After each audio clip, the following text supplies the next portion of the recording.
regulations governing remote public meetings. The notice included the time, date, and location of the meeting and clear and concise instructions for accessing the meeting via computer, smart device, or telephone.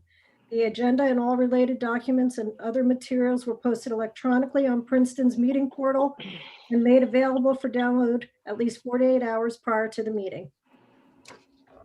Thank you. We have the roll call. Certainly. Ms. Perron-Lambros? Here. Ms. Niedergang? Here. Mr. Cohen? Here. Ms. Fraga? Here. Mr. Williamson? Here. Ms. Sachs? Here. Mayor Frida? Here. Thank you. Do we have any amendments to the agenda before we get into the agenda? Mary, I would like to make a motion to amend the agenda to add one discussion item. And that discussion item is regarding adding a third alternate to the Affordable Housing Board. Okay, is there a second on that motion? Second. That moved by David, seconded by David, moved by Dwayne. Thank you. Questions on the motion? David? Not on this motion. I have a second amendment to the agenda, but. Okay, any questions on this motion? If not, all in favor, please say aye. Aye. Aye. Aye. Okay, that's all the ayes. Ayes have it. So we'll add that to the agenda. David, I'm sorry, you had something? Yeah, just to note that the work session and presentation on the Hamilton-Wiggins corridor has been pushed off until our next meeting on the 26th. Okay, and just for anyone that's curious as to why, we just had a little mix up between when the consultant would be available to make that presentation, and they're actually available at the next meeting and not tonight. And that was just a clerical error on that. No conspiracy going on there. Okay, was that it for anything else to amend the agenda? Okay. I mean, I guess, do I need to move to table that? Yeah, let's do that just in case. Thank you, David. Yeah. All right, so moved. Is there a second to David's motion to table that topic? Second. Eve got her hand up quickest. Thank you very much. All in favor, please say aye. Aye. Okay, so that's formally done. Thank you, David. Okay, moving on, we have approval of the minutes. Does someone want to make David? I move to approve and block the 4 sets of minutes that we have attached to the agenda tonight. Okay, Eve. I second. Eve seconds that. Are there any questions or corrections or anything on the minutes? No. See none, all in favor, please say aye. Aye. Aye. And All right, that's Mayor, everyone. Sorry? just a quick heartfelt thank you to the clerk's office for turning these around so quickly. It makes the review process so much easier when it's recent memory and not things that happened many months ago. So thank you so much to everyone in the clerk's office for that. Thank you. Those remarks. Yes, very important to get the minutes out in a timely manner, so thank you. Okay, next we have announcements and reports, which we've combined this year instead of having two separate things.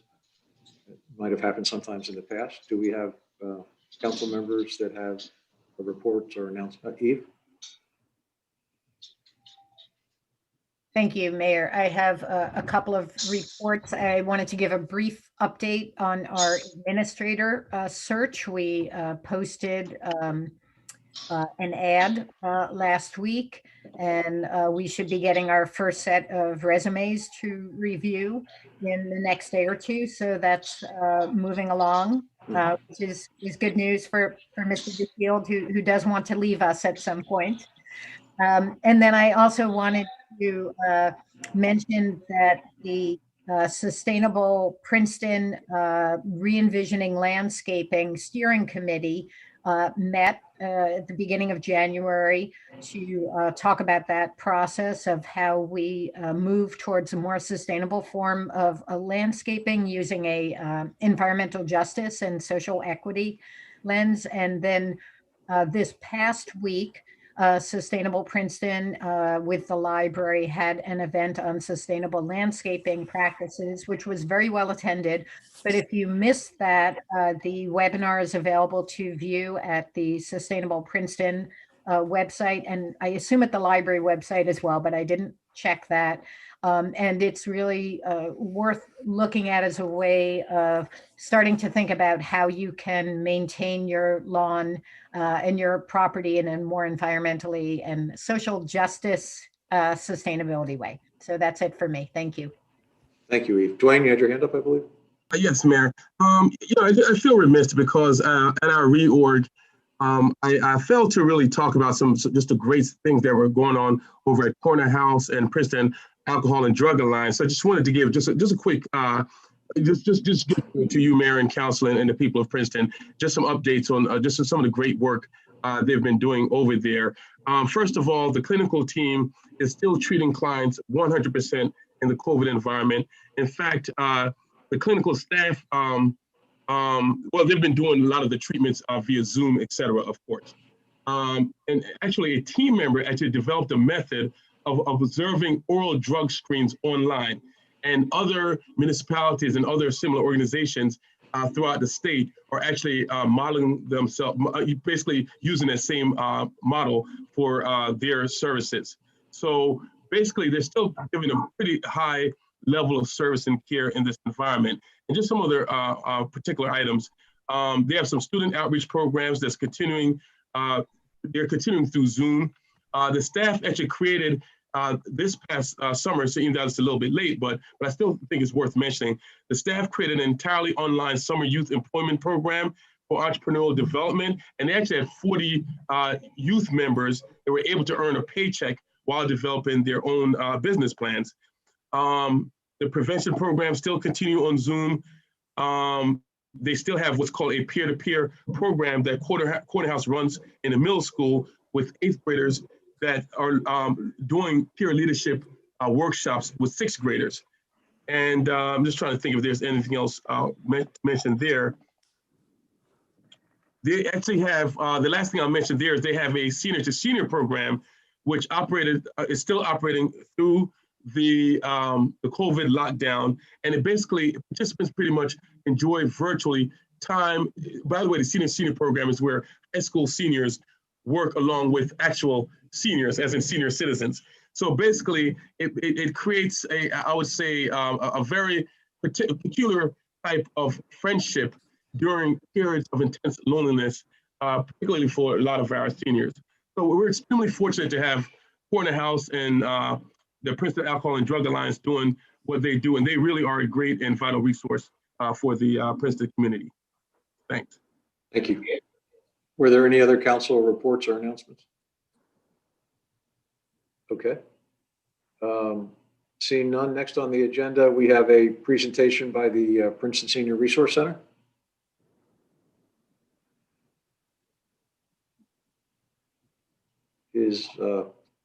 Let me see if he's in attendance, and I may have to bring him up. Yeah, Oh, okay. he's got his hand up. Mhm.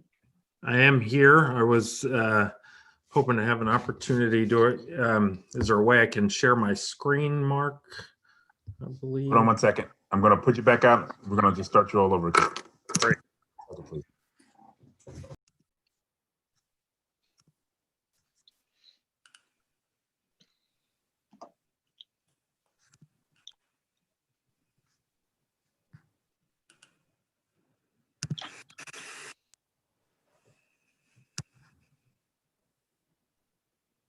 Do me a favor, Drew. Can you raise your hand again? Thank you.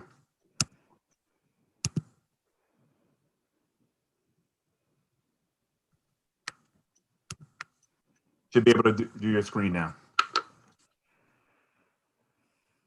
All right. Good evening. And thank you for inviting me, Mayor Frieda, and members of council. I want to just start with a quick introduction. My name is Drew Dyson. I'm the executive director of the Princeton Senior Resource Center. And PSRC has been a proud partner with the municipality of Princeton since 1974. We started out of Spruce Circle with the affordable housing development there, and a modest program that has developed over the last 45 plus years into what's now a well-known and known across the country Senior Resource Center. And so it's my honor and privilege to be able to share with you and members of council a report on our calendar year of 2020, and then hopefully at the end to answer some questions from you. I want to begin by sharing just a brief video. It's about 4.5 minutes, but it talks about the shift, and it really encompasses our shift over the last year. So I'm going to share that briefly and begin the presentation with that video. All right, I think you should be able to see it now, and I've got the sound shared. In early March of this year, things at the Princeton Senior Resource Center were jumping. I'm 97 now, and I have been a member of the Senior Resource Center ever since it was founded. I've attended many evergreen classes over the years, and I've loved all of them. They've all been wonderful. I had taken classes for 2 years at the Senior Resource Center. I have absolutely loved them. I've taken lots of evergreen classes, evergreen forum classes over the years. They have all been terrific. I don't know whether people really appreciate how unique this organization is. PSRC is a very important part of our lives. Then, in what seemed like an instant, the world changed as the novel coronavirus, COVID-19, began to spread within our community and around the nation. We knew early on that this crisis would test our resiliency as an organization and our resolve to carry out our mission to help older adults thrive. We also knew that because our constituents were among the most vulnerable to this virus, that our community would be counting on us to step up in a big way. As the virus spread and fear grew, PSRC sprang into action. The health experts were calling for physical distancing as the primary tool for promoting community health. But in our work with seniors, we know that social isolation can be a serious threat. That's why, I'll check and see what my emails, what do we got going this week. Even if it isn't something I particularly think I want to go to, I know I want to be there. People are very eager to spend at least some of their day doing something that is more interesting than thinking about, how am I going to manage to shop for groceries or do the practical things. I've been a grand pal for 10 years. I love it. I really miss reading to my boys this year. PSRC board, staff, and volunteers immediately began to check in with constituents, making calls, offering support, and finding ways to connect. Our social service and program teams began offering virtual gatherings for connection, engagement, and exercise. Within 2 months, PSRC was able to offer evergreen forum classes, FYI seminars, yoga and chair exercise, painting classes, gallery talks, social service support groups, individual counseling, and a virtual town hall, and so much more. By the end of May, there were more than 1,500 individual registrations in PSRC virtual events. I was amazed at how quickly you turned it around. And I think it is very creative the way PSRC has been offering different kinds of activities that'll entice lots of different people. Have you been enjoying our Gab Fests? Very, Yes. very much. I look forward to it every week. I love it. All of this was made possible by an extraordinary technology team who supported staff, instructors, and participants to learn a new virtual platform so that they could remain engaged and connected in this time of physical distancing.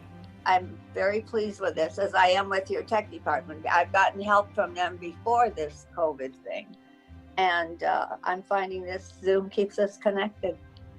When we had to shut down the actual physical resource, the fact is that you kept it going in so many interesting ways. The Princeton Senior Resource Center has entered a new chapter in a storied history. What has become clear is that the need for PSRC has never been greater. There is much work to do, but we are up to the task. Honestly, I could not be prouder of our staff and the volunteers who made this incredible shift possible. When many senior centers were simply forced to close their doors, we had found a way to open ours even wider. And none of this would have been possible without you. As a community nonprofit, PSRC relies on the generosity of individual donors and annual sponsors to fund more than 70% of our budget. Your generosity makes our work possible. From the bottom of our hearts, we thank you. Really appreciate, and I'm very grateful to the Princeton Senior Resource Center. I just wanted to thank you, thank everybody who's involved. Look forward to the time when we can all get together.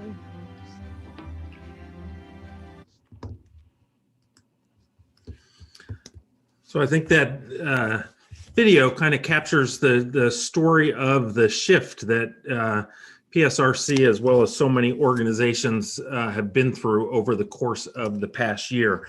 We made a commitment. We were one of the first organizations to close. We closed our doors at the beginning of March, that first weekend in March, because we knew that our constituents in particular were the most vulnerable to the virus. And even as early knowledge of COVID-19 was emerging, we knew that was something that we needed to do. And so we made a few commitments very early on. First, that no one would be isolated or feel that they were going through this alone. And second, that we would provide connection and purpose and engagement for the seniors in our community. And that was significant in our shift. And lastly, that we would be nimble enough to be able to respond to needs as they emerged.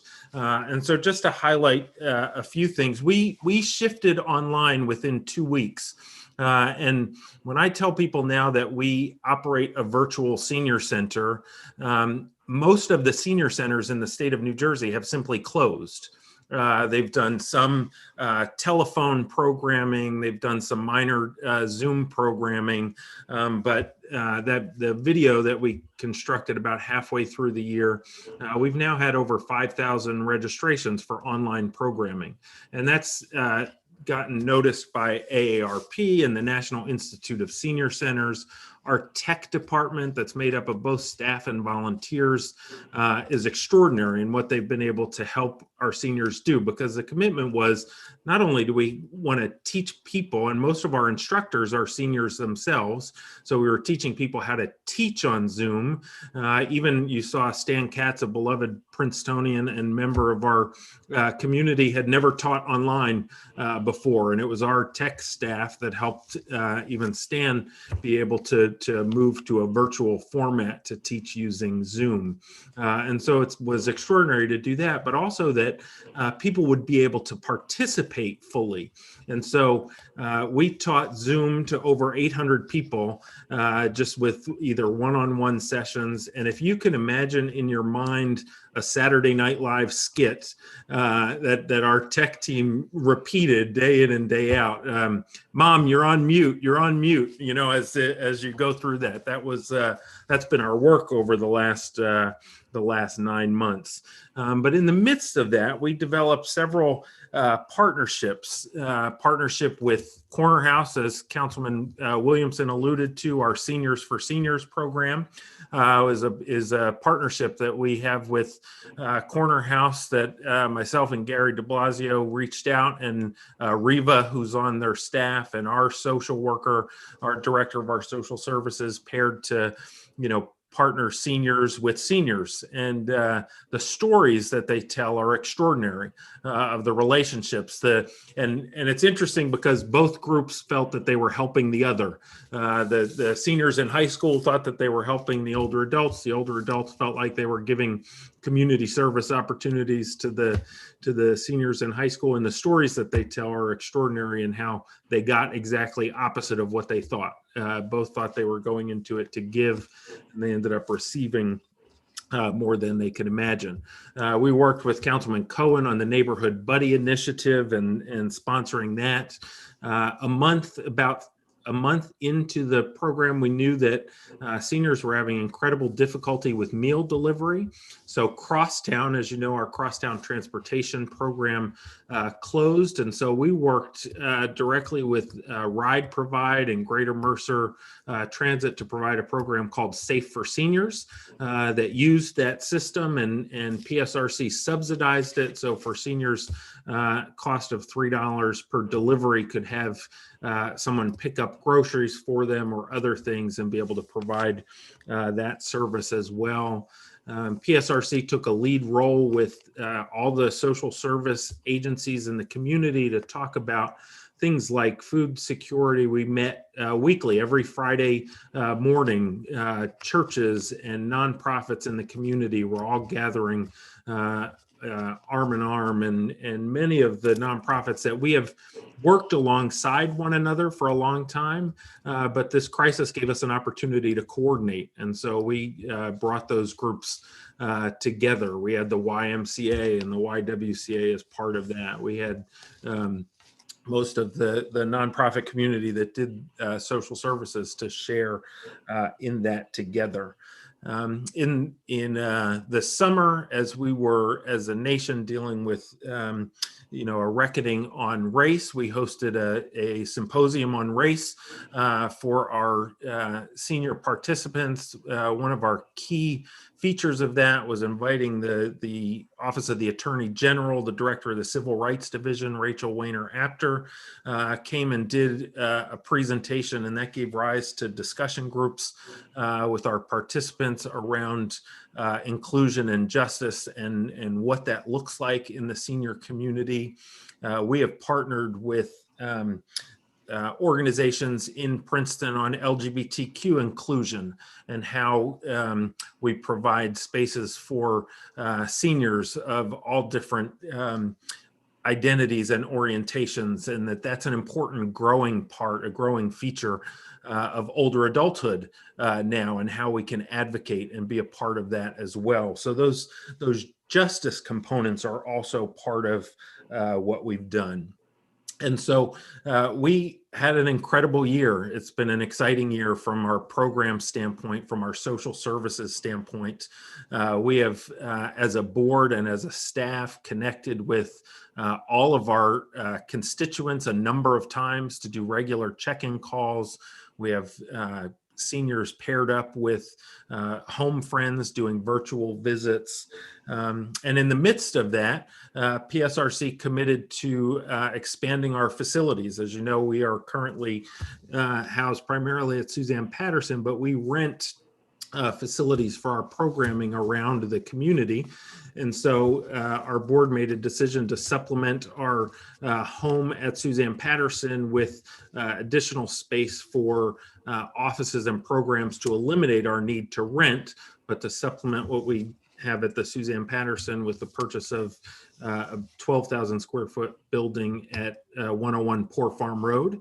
And so we closed on that in December. We're working on the renovations of that over the next 9 months. And really, that will provide classroom space that we now rent at the Lawrenceville Presbyterian Church and other places around the community.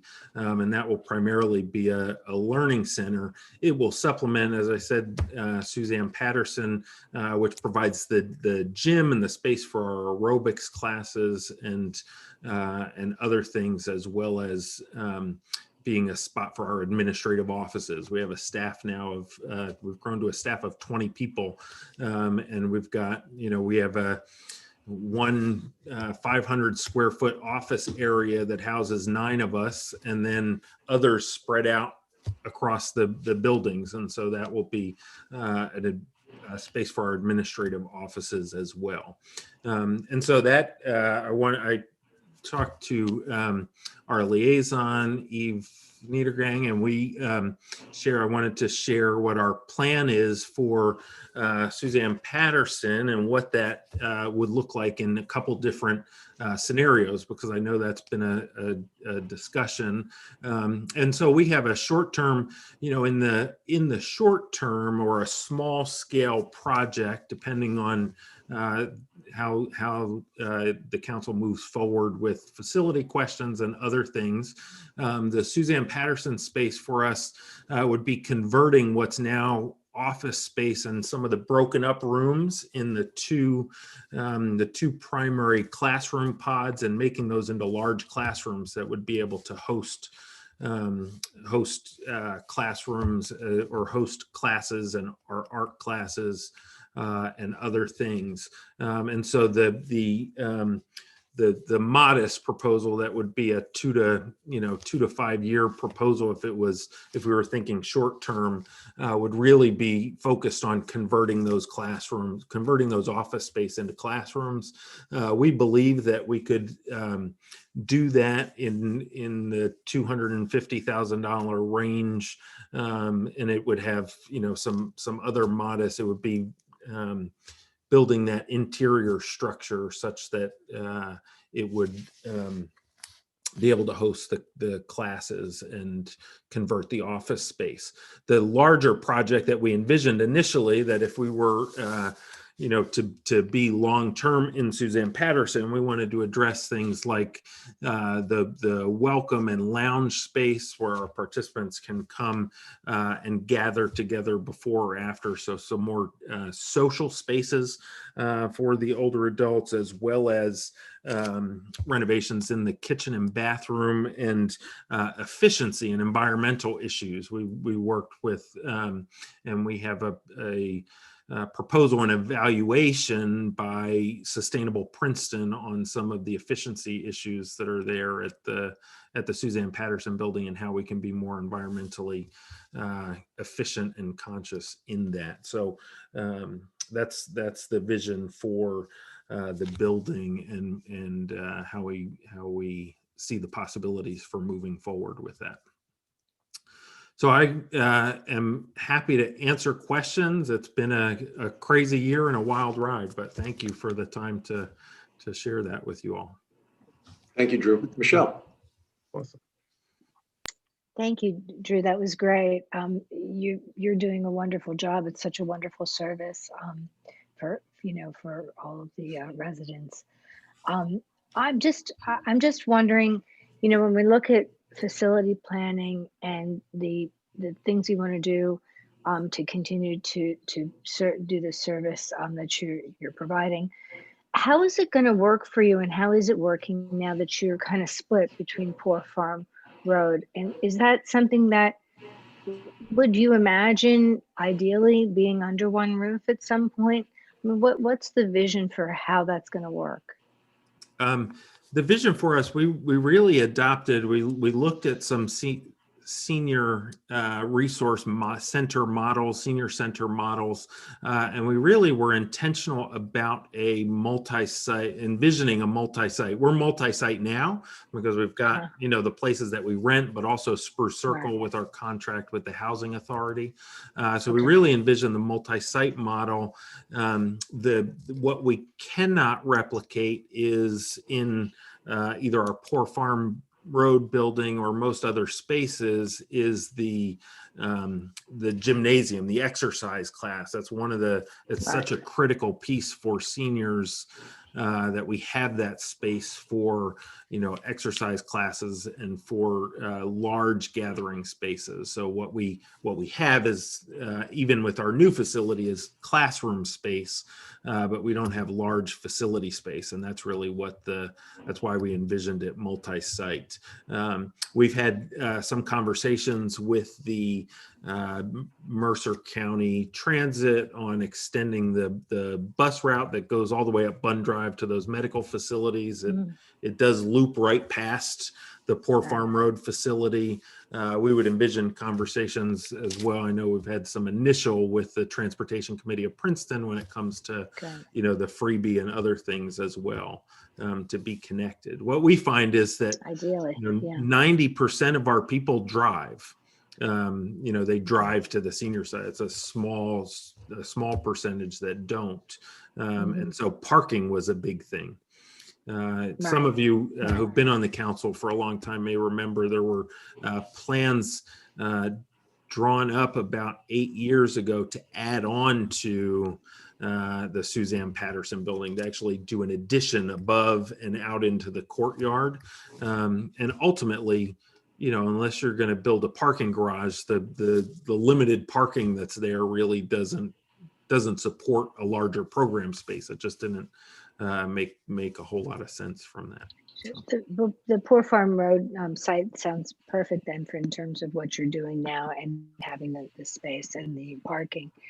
Yeah. The Suzanne Patterson, then the renovations you'd like to do would be, but to still keep that large space for like the rec and large gatherings, that type of thing. That's kind of what you're still looking at doing there. Correct.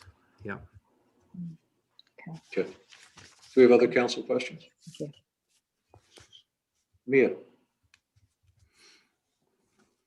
Yeah, so I know you said this in your remarks, but could you just recap what exactly you're planning?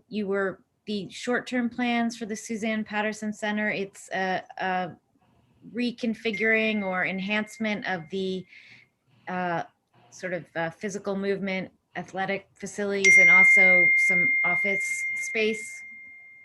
Right. So currently, the Suzanne Patterson Center has 2 pods of rooms that were built into the gym when it was originally the school, and it was just one open gym. There were 2 pods. One is now office space on one side, and it's broken up into 3 small offices, and the other is broken up into 3 small classrooms. And so in the short term, in order to be able to carry out our programs, we envision moving forward this year to renovate by changing those 2 pods of spaces. That would be the most modest, just being able to rebuild those into 2 larger classroom facilities rather than the broken up rooms that they are now. And that would be, we know that there's, conversations about what future could hold in terms of, facilities. And so we're open to, our longer term project would look at, if we move forward with that, would look at the efficiencies and the environmental issues, as well as, lobby, lounge, kitchen, some of those types of things. But the shorter term, more modest and based on the municipal bonds that were, I think, 2017 bond issues and the Mercer County commitment, we think we can do a smaller, if there's no intent, it doesn't make sense to do something too large if it's not long term beyond 5 years. So we think we can do a much more modest $200,000 project to be able to do those next 5 years. It's funny. I don't. $200,000 never seems like a modest amount to me, but and I'm just wondering, in terms of this year, so you're thinking that you're envisioning that, given the vaccine situation, you will be utilizing group spaces in the near future? Yeah, our hope is to complete our renovations on Poor Farm Road and Suzanne Patterson to be ready for the fall of 2021. That's what we've had initial conversations around. We envision with the vaccine rollout and that come fall, we will be ready to have in space. One of the things that we've learned through this is that we will always now have a virtual footprint. We have so many people, it's expanded our reach in terms of, many people who are now homebound, who are able to participate in our program. So we will be back in person in the fall, but we will also always have a virtual footprint now because we've been able to do that so well with our tech teams. Thank you. And thank you for all the work that you're doing. Thank you. Eve. Thank you, Mayor. Thanks, Drew. I enjoyed the video and really the focus on the work that you and the Senior Center and your remarkable tech crew and just the caring that has gone into this to ensure that people aren't left home alone, that everybody can find some way to get connected, whether it's through the program with Corner House that you both, you and Councilman Williamson mentioned, or many other programs. I know there's grief support and there's just opportunities for people to get together. And I've talked with a number of people who are new to you this year and who absolutely, as you said, like the virtual programs are here to stay because they address a group that we didn't even know that those were needs that could be met. And so thank you for thinking outside the box and for really being a wonderful partner and host to all these programs for our seniors.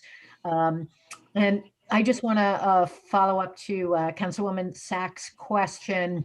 I know you sketched out a 2 to 5 year plan, but how would your ability to deliver programs be impacted if you were not to do renovations at Suzanne Patterson? Like to what extent could you muddle through for a year or two? Would that be possible, not possible? Could you just address that a little bit? Yeah, it would.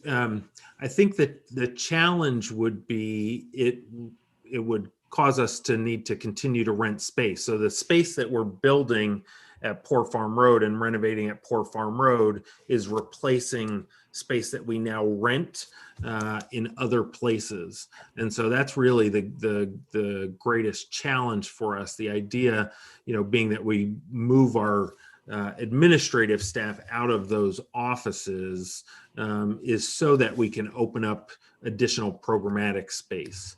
So there, if there were 4 classrooms in the new building on the, what we're building, it will be akin to, many are familiar with, like a corporate learning center. It'll be a learning center with different classrooms and boardroom facilities and other things in that space at Poor Farm Road. But that simply replaces what we now need to rent. That's why, when we did our program overall architecturally, we were looking for 18,000 square feet. An 18,000 square foot building with parking doesn't really exist in Princeton. And so the Poor Farm Road building gave us the 12,000 square feet with the 5,700 that we have allotted at Suzanne Patterson, gives us right that 18,000. So our program really does incorporate both facilities. So that would be our challenge. And just a quick follow-up to that. If you, let's say, the timeline on Suzanne Patterson was more on the aggressive side and you had to rent space for programs, do you have any idea what the bottom line impact on that would be if you weren't putting money into the renovations, but rather into renting space? Just to give us some information about that option. Additional rental space. Yeah, our rental budget previous was about $18,000 a year. Was what we were, renting space that we would need to continue to rent. Thank you. Sure. Do we have other council questions? Okay, I know. Sorry, my first meeting. Running public meeting, but I imagine we usually let the public come in at this point, see if they have any comments. David? You're muted, David. Muted. I know Mark DeShield had some information about the financial support that previous council had offered to the Senior Resource Center. He had been looking into some aspects of that. Should that go before we do the public comment, or? Sure. Actually, that was actually being prepared for the next meeting, not for this meeting. Oh, okay. All right. I know Lance Liverman wanted to come in with a comment. Mark, I don't know if anybody else is showing up with a hand raised.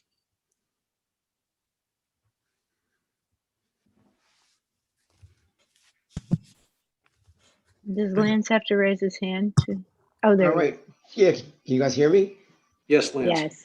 Hello. Happy New Year. Happy New Year. You guys are still my hero. You guys are still my heroes. You know, people they go around and they look for Batman and Robin and Superman, but all I do is look at Princeton Council. You guys are my heroes. Mark the Shield, my heroes. Thank God for you guys. Flattery will get you everywhere, man. Oh, I appreciate it. I appreciate it. I want to thank, first of all, Councilman Cohen for representing Princeton Senior Resource Center the following couple of years. And I want to thank the new liaison, Councilwoman Eve Niedergang. And as you guys know, I'm a board member. And you guys are looking at another Superman, and that's Drew Dyson. He is great. We are doing, I will say this, wonderful things. And during this time of COVID, during this time of people mental anguish, during this time of social injustice, during this time that we're in today, we need a Princeton Senior Resource Center to be up and running strong. I don't say this lightly.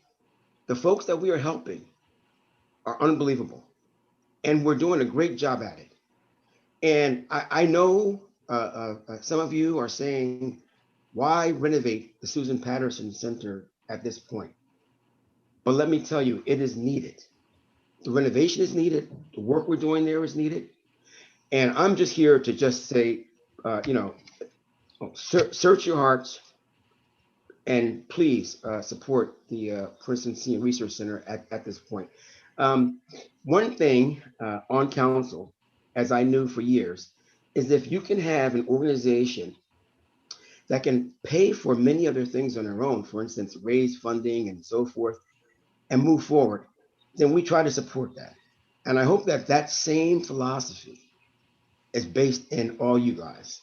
So I'm just saying, Drew's report was fine, but when you look underneath the report and see who we're really helping and how we're helping, and how we're able, if you know of anyone that needs help, let us know. Let us know.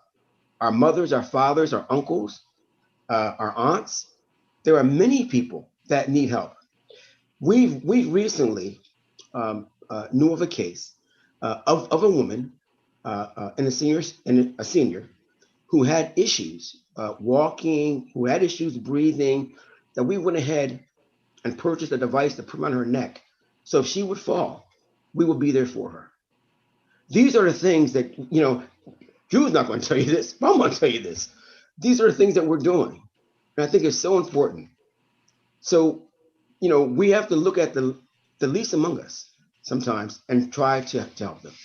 So that's all I want to say. And I want to thank you guys also. I appreciate all you do. And I just want to say that. Thank you. Thanks, man. Thank you, Lance. Do we have anyone? I don't see any other hands up from the public. Drew, did you have anything else to add? First, I didn't pay Lance or even know he would be here tonight, so I'm grateful for him and his support. But echoing him, I am thankful for both Councilman Cohen and Councilwoman Niedergang and liaisons. And I know that's a fairly new thing for the council to have liaison partnerships with some of these organizations. And I just want to say how important that is for us, because it underscores for me, in the midst of all this, one of the most important things has been to cement the partnership that we have with the municipality of Princeton, that we've had formerly with the borough and the township, and formerly all dating back to 1974. And so our relationship, I think, has been strengthened with Mark DeShield and with the administrator's office. And that partnership is just so crucial to helping to support our seniors. I would just add one last comment at the end that I want to strongly advocate for as you move forward, that it not get pushed too far to the back burner, is really hoping we can work together on Wi-Fi access for our affordable housing communities, and in particular for the senior housing community, and underscore how critical that is, because many are homebound, and even when we're back in person are not able to get to the center. But with this new, we're doing exercise classes and many things online, and we're ready to provide devices for people in these communities, and we just don't want to provide devices that they can't connect with anyway, because the $40 a month that you would need to have your own Wi-Fi. So I would just encourage you. I know it's been a priority and something you're working on, so thank you for that, and just to continue to advocate for that to be on the priority list for the council. So thank you all very much for the time. Thank you, Drew. Okay, let me just get everybody in order here. It's Mia, Eve, then Michelle. So we'll go in that order. I just want to say, in response to Lance's comments, I think the issue right now, and what council is thinking about, is in no way, we completely support the work, of the senior center to expand and to enhance its facilities. The question on the table right now is there are a number of different public properties throughout the town which are between the town and the school district, and we are embarking this year on a complete overhaul of the master plan. And so the question is, the ultimate question is the fate, I think, of the Monument Hall property and of other properties, and every community partner, including the Senior Resource Center, has very unique needs that could be best met, and it may be that they're best met where it is now. It could be that they're even better met in a more financially efficient way, and possibly in a more easily accessible location somewhere else. So this is the conversation that's on the table. It's not about the senior center specifically. It's about all of our community partners and our municipal facilities and our public spaces, and how do we best utilize those. So the senior center expansion is just part of one small part of a larger conversation that is unfolding this year. So thank you, Mia. Eve, you were next. I just want to echo what Councilwoman Sachs said, that this is not about our very strong commitment to the senior center, or to in some way stepping back from the financial commitment that we made. The issue is it best to spend some of that money, or how much of that money should get spent on renovations that maybe you won't get the full rest. I can't think of the right word. You won't really be able to live out the full amount of that renovation if you do a renovation and you're only there for 2 years or something like that. Is that the best plan to do? And I think, unfortunately, I know we need to give you an answer soon before we can maybe have the long-term study of space, but we'll be focusing on that next week. And then I just wanted to throw in that the Senior Resource Centers also offered their space for our most recent vaccine 2 vaccine clinics, and I think maybe 3 I think there's one more. So I just wanted to thank you for that, for your participation and input. I know that the health department found that really invaluable, and so thank you for that. And then I wanted to get back to your point about the community Wi-Fi, and I think if you look at the agenda, you'll see that there's something on the agenda about that, which Mark DeShields is going to explain a little bit about. Unfortunately, we couldn't accept the bid that we received because of some technicalities that don't allow us to do that, but we will be continuing to pursue that option. I think that's very important to council and to many of our community partners, and we all share a commitment to affordable housing, and for bringing both seniors and school children and everybody in between, into the digital age, because it is just such a key component of being part of modern life, is to have that access, especially at a time such as now, when people can so easily be isolated, when so much of life has moved to the digital world. So rest assured that we will be pursuing that very aggressively. So thank you again. Thank you, Edith. Michelle? Well, I think that my colleagues have already articulated better than I would have are very committed feeling about, we really want to move forward. We just really need to make sure we're making the right decision for both entities. So it's not really a question of commitment or that we want to do it. It's just really making sure that we do it. So it's really a long-term decision would be the best decision. So everybody's really comfortable. And I just wanted to mention too about, I think there's community development block grant money, and that we were moving forward with the Wi-Fi. I think it came from the CARES Act 1. So we definitely are committed to that as well. And we need to do that. So anyway, thank you for all your hard work. It's really fantastic. Thank you. Thanks, Michelle. Leticia? Yes, thank you. And Mr. Dyson, I want to thank you along with my colleagues for a great report and for all that you do and for members of our community. Because I do know that we also have seniors who, for them, English is not their first language. And so I was curious about your programming, whether you have bilingual staff or if you plan to, in order to meet those needs.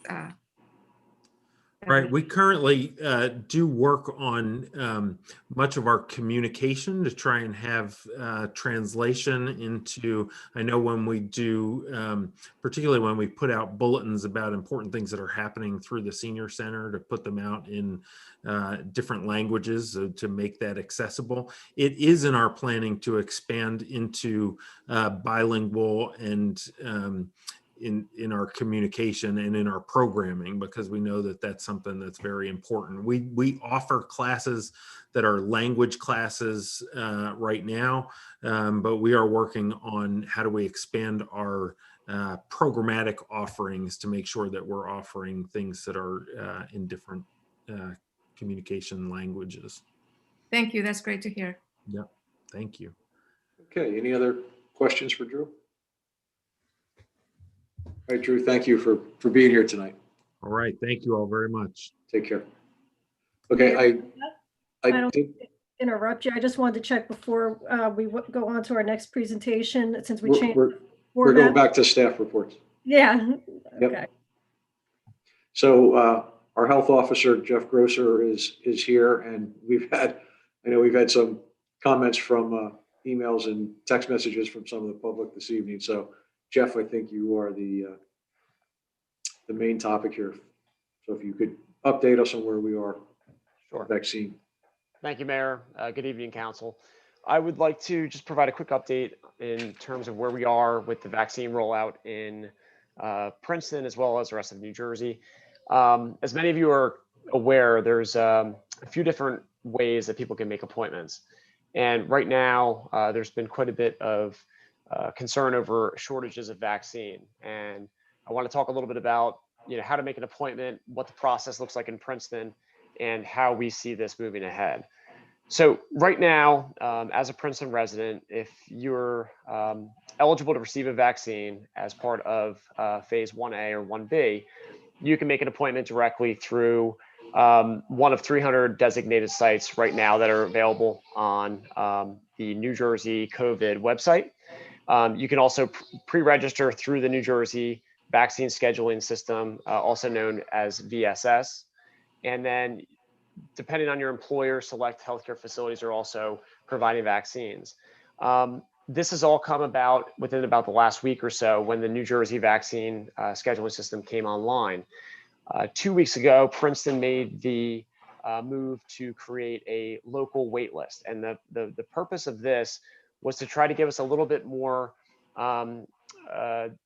kind of prioritization from a local level, so we could determine locally who was interested in the vaccine, and from basically chronologically trying to make it as fair as possible within the phased groups that we had.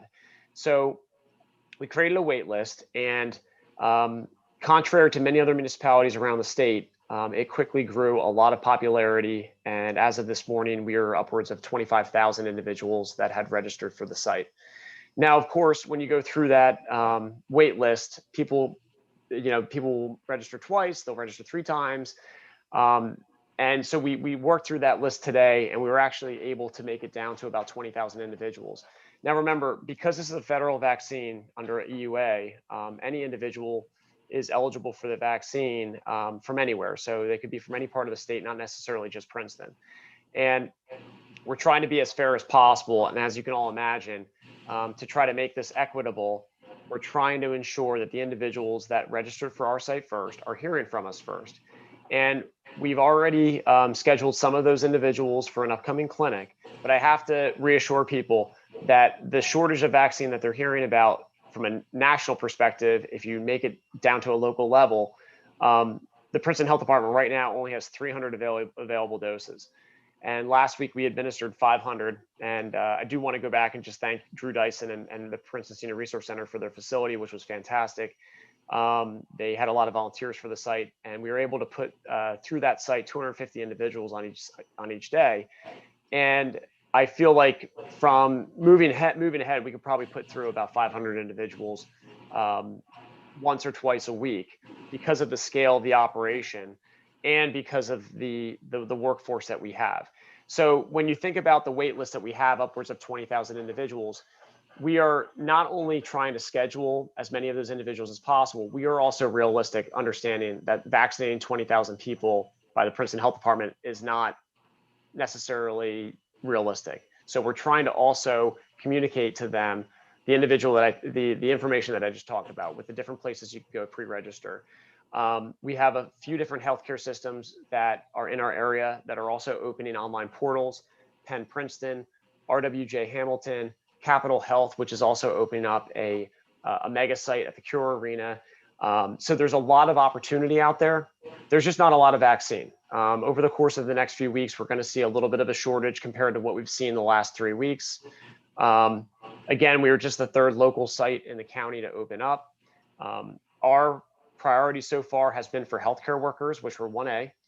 We've worked through a lot of healthcare workers. We've needled down our list of healthcare workers that have contacted our office down to about 120. We're going to see about 80 of those individuals tomorrow at another COVID clinic where we have 250 doses going out. So many of those are for the healthcare workers. And then we've also started to pull from our wait list chronologically in as fair of a way as possible that we could determine based upon the phased approach by Governor Murphy and the Department of Health. Now, we're following the eligibility that's set forth by the Department of Health. So paid or unpaid healthcare workers, residents of long-term care centers, which are part of that, they're being vaccinated by CVS or Walgreens through a federal agreement. Frontline first responders, which Princeton has seen a good portion of their first responders vaccinated. That's police, fire, and EMS. And then part of this newfound group that was released on Wednesday also includes persons 65 years or older, and then persons aged 16 to 64 years with at least one chronic medical condition that poses a high risk for COVID. So that expansion on Wednesday created a group of about 1 million people and made it to about 4 million people. So obviously, as you can see, with the vaccine shortage, the pace and the track that we were on, we were doing pretty well in terms of getting to the healthcare workers and the first responders with the doses that we had available. Once that was expanded up this past Wednesday, clearly that expanded the field with an even more narrowed amount of doses coming into us. So as a result, we have a lot of demand and not a lot of supply. So what's next on our behalf?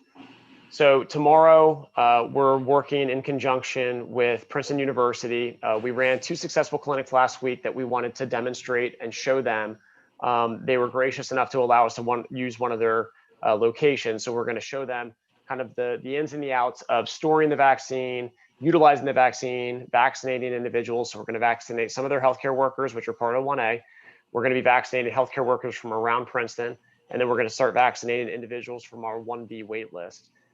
Which again, although it's 20,000 individuals, we are starting to go into that list and start to work with that group.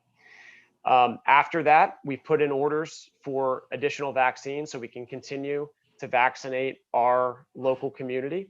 At this point, I do not have confirmation for how many doses Princeton will be receiving moving forward.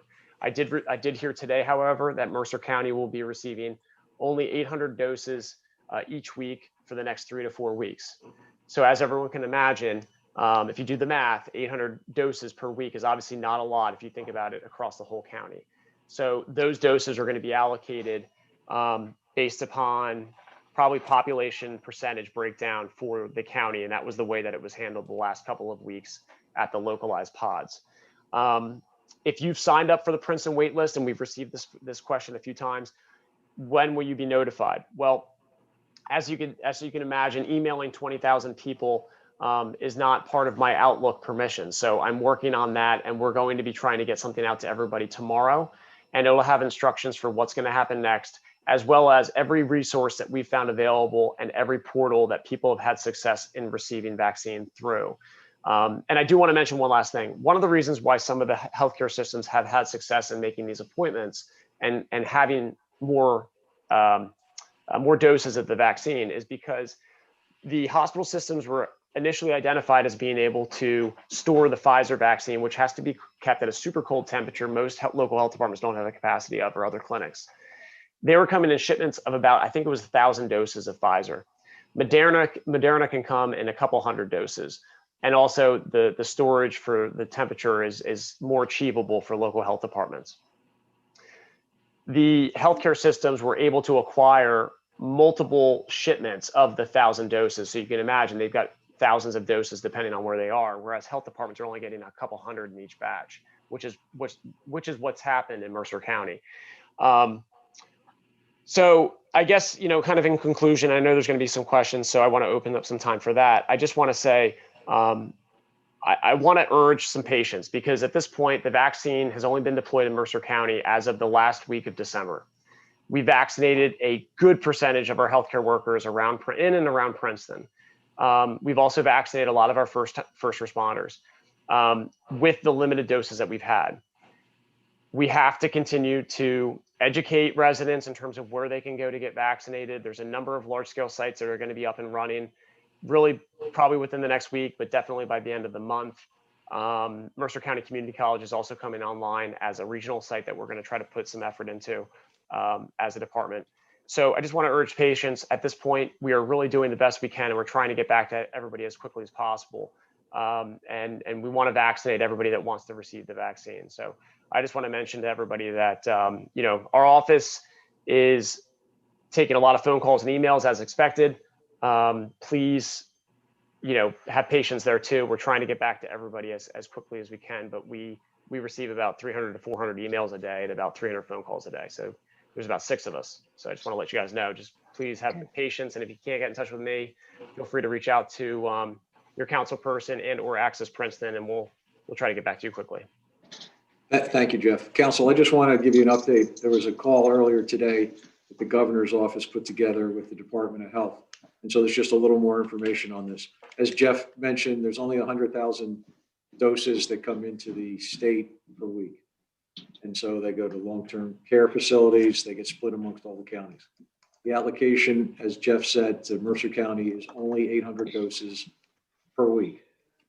The Department of Health requires that whoever's distributing those, local health departments or the county, some combination of the two, have to show by filing in a system called NJIIS that they've administered 75% of those doses within 72 hours. And they have to show that they've administered 100% of the doses within 6 days through that state reporting system, which is difficult to use, to be kind. If any county does not show that they've used those percentages, they don't meet those benchmarks, then the amount of doses they'll get the following week are going to be reduced by the amount of doses that were not administered or were not put into that system in a timely manner. So the state has said that whenever they get more doses whenever the state gets more doses from the federal government over the 100,000, the allocation per county will go up by some percentage. and that will automatically go to each county. A little different is what's going to happen in the future is the doses are all going to go to the county, and then the county is going to distribute them. What's happened over the last few weeks is we were able to get the doses to come directly to the municipalities for their clinics. So that's changing also. So anyway, that's just a little bit more detail. Hopefully that's helpful. Leticia had her hand up, and then Michelle was next. Thank you, Mary. And Jeff, I was wondering if you could provide information about what exactly is the purpose of registering with the state? What is that, a wait list? And will individuals who register, will the state be notified? Do you know if they'll be notified when there's a vaccine available in our area? And would that be just at Mercer County, or would it also be anywhere in nearby? Great question. So the pre-registering with the state is through something called the New Jersey Vaccine Scheduling System. This is something that eventually the state really wants a lot of the local clinics, well, really they want all the clinics to utilize. And the rationale is it communicates with what Mayor Frieda had just mentioned, that immunization system. So it's a benefit to both the facility. So when they draw down on vaccine, it automatically deducts from that system, and the state sees it quickly that it's being deducted. It also has a patient portal so individuals can set up appointments and then check in to clinics. So in whole, it sounds fantastic. It still needs some work from the clinic perspective, because obviously you need to have both pre-registration and registration ready to accept it, because it is QR code. So we also have to be cognizant of the fact that from an equity standpoint, there are individuals that may not have smartphones. Our older Princetonians may not have access to smartphones and or are comfortable with it. So we have to get them trained to know how to use it. And then also within the clinic, we have to have nurses that are able to, because they're also there's certain information they have to take when they administer the vaccine. They're going to have to also utilize the system. So it's a good system once you have everybody trained in it, but 3 to 4 weeks in, there's many health departments that just aren't prepared to have this as their main clinic mechanism.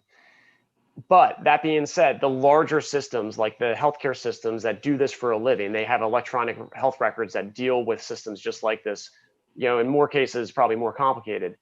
They're deploying the vaccine scheduling system because it's easier for them to have all of this in one place. And since the state can host it. So when individuals go to schedule things or go to register on the VSS software, there's a number of locations that they'll be able to be registered within to set up an appointment. So when we speak to residents, we're telling people, please register for the state system as well as any other healthcare portal and or our local wait list, because it increases your odds of hearing from someone at some point. And because the vaccine is in high demand right now, most people are trying to get some type of leg up if they can. So I would advise anybody to sign up for the VSS system at this point, as well as any other system that they see out there. And as a follow-up, I did register, my family register with both the local and the state. And I noticed that at the state one, they do ask for insurance information. And I was wondering if that's something that the local clinic is also asking for. So yeah, I mean, eventually we do when we have individuals come through for our clinics, because of it's required for NJIAS, and it's also required for administrative billing. That being said, we don't ask for it right off the bat because we're really just trying to get a list of individuals that are interested in the vaccine, and then we're proactively trying to reach out to them. Okay, thank you. You're welcome. Michelle and then Eve. Okay, I think that was part of you answered part of my question. My question was, what should we tell people to do ideally? And should we tell people that are only the ones in 1A and 1B should be registering right now, and they shouldn't register if they're not within the 1B criteria or 1A criteria? Or do you want everybody to register? That's one question. And then I guess you answered the other question is register in as many places. Right. So yeah, I guess my statement would I'm excited that so many people want to register in these things. So that's first and foremost. It's exciting to see that people want the vaccine, because at one point months ago, remember, a lot of people were like, I'm not going to take it. Now we have so many people that want to take it. That's a great thing, because it shows that individuals are trusting the vaccine and understanding that it is a key tactic in trying to end the pandemic. That being said, with regards to the the registration, I think what's important for people to understand is that the VSS software is going to be linked to anybody that's putting clinics in VSS. So that's the state system, and ultimately it'll pick up more traction with more sites. So people have a better opportunity of signing into them. That being said, certain healthcare systems already have their own electronic health record system, and they may not be picking up VSS. It's similar to if you go online and there's different there's different types of stores, they might utilize the same type of like cart or the same type of purchase system. Some employers or some type of distributors have their own, and then others utilize one single platform. It's probably a bad analogy, but there are some that kind of mimic and replicate platforms. That's what the VSS system is, and it's utilized amongst different types of clinics. Other individuals have a different portal. Like, so for instance, Princeton right now has something called Acuity Scheduler, similar to Sign Up Genius. And we utilize that because it's something that we can use to upload into the NJIS system. It also allows us to make easy appointments. And when people check in, we can quickly do it with a very simple verification. So it just depends on what is existing for a particular platform. And because the Princeton Health Department is relatively small, we never had a electronic health record system or outside of NJIS and or a scheduler. So our first attempt at this is through Acuity, and then obviously the VSS platform will inevitably probably take over as we get further into the system. And for clarity, the VSS system is the NJ Health. That's the New system, Jersey the vaccine health scheduling vaccine system. one. Yes. Okay, okay, that's what I put my parents on. And then the other question was about only 1As and 1Bs, or you want everyone to sign up? So yeah, sorry. So with regards to 1As and 1Bs, right now, those are the individuals that are eligible for the vaccine. That being said, if individuals are either on the fence, they're not sure, or they just want to check it out, go on to VSS and input your information. And VSS has a tool where it will actually notify you what phase you're in based upon what questions you answer and how you answer them. So I would actually urge anybody that hasn't been on there to go ahead and go on there and see what phase you're in. And if you're in 1A or 1B, start searching. Eve, you're next. Thank you. Thank you, Jeff. I have a few questions. I have to say that I'm finding some of this very distressing, and I don't know if it's just a whole product of the federal government's complete failure to deal with the pandemic in any rational way, but that there's not a regulated system for rollout, that you're saying to people, sign up everywhere you can, and that there are people we know who have more ability to do that, who will spend their day looking for the site that can give them the vaccine, and the resulting inequities in that. And this is not at all just a criticism of anything you or your office is doing, but just a note of kind of sorrow that this really has not been handled in a more just and equitable way. And I hope that, as we move forward, that some of that can be corrected. So that's just my plaint. But I do have a few specific questions. Can I say something about the first comment? Because that's something that our office talks about regularly, and I think it's important to mention. We see this a lot in public health, that typically more affluent and better educated individuals have the greatest access to limited resources, especially in health. Equity is a huge priority in how we provide healthcare. That's why we're in public health. And I think that's one of the most difficult things is when we get lists, when we hear about lists, first of all, trying to identify who is most eligible is extremely difficult. And so I appreciate your comments very much. But I think it brings up a good point, and I'm sorry to cut you off before your question. I just want to mention, we consider every single person that's come through our clinics as a huge victory. And there are ones that seem like a little bit sweeter, especially the caregivers in their mid to late 90s that are caring for a hospice spouse or a family member. There are certain pieces of the clinics that really, really hit home. And I really want everybody on council to know, and the mayor, that if I had 30,000 doses, if I had a dose for every Princeton resident, I would work until I could get all of them out. I really would. We are doing our best to get the vaccine out to the people that really need it. And I think it's that process that you all as elected officials really can help us as you hear these things in the community, just to kind of get into us so we know kind of where you're all coming from and where people are coming from. So thank you for saying that. Okay, so my questions, where can the public find an easy list, or maybe this is already on the health department web? I have a number of questions. So this is the first one.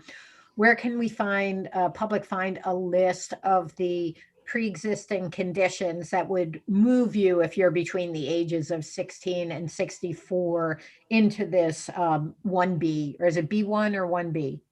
1B. 1B, into this 1B group, because I know some time ago, there were some conditions being talked about that then didn't show up on the list. And I have read it elsewhere, but do we have that up on our website, or is that publicly? I have it in front of me. I will send it over. I'll make sure it's listed on the website if it's not already. It was updated last Wednesday, more specifically, so I'll make sure that that's up there. And that's also going to be going out to our waiting list as well, so people know what the updated list is. I think there's also 2 of the links in the newsletter today that would take people to where they could find that info. That's correct. Yeah. Excellent. Thank you, Mayor. Thank you, Jeff. The other question is there anything we can do to ensure that the county is doing its job in the most efficient and effective manner? I've heard various things about Mercer, let's say, not being at the top of the list in terms of its handling of this. And I'm wondering what we as members of the public or as council can do, if anything, to encourage Mercer to do the best job they can under these circumstances. Invest in public health.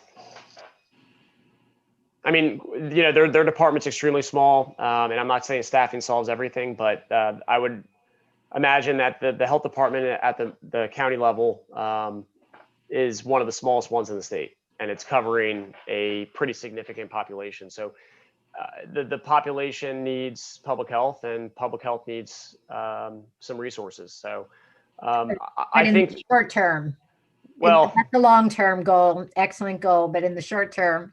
Well, Mayor and Council of Princeton solved one of those issues for Princeton this year by hiring a public health nurse here. So that could be short-term, Councilwoman. But I think that short-term for Mercer County, I think it's communication. I think Mayor Frieda has done an unbelievable job of being on constant calls about this and keeping us in the loop.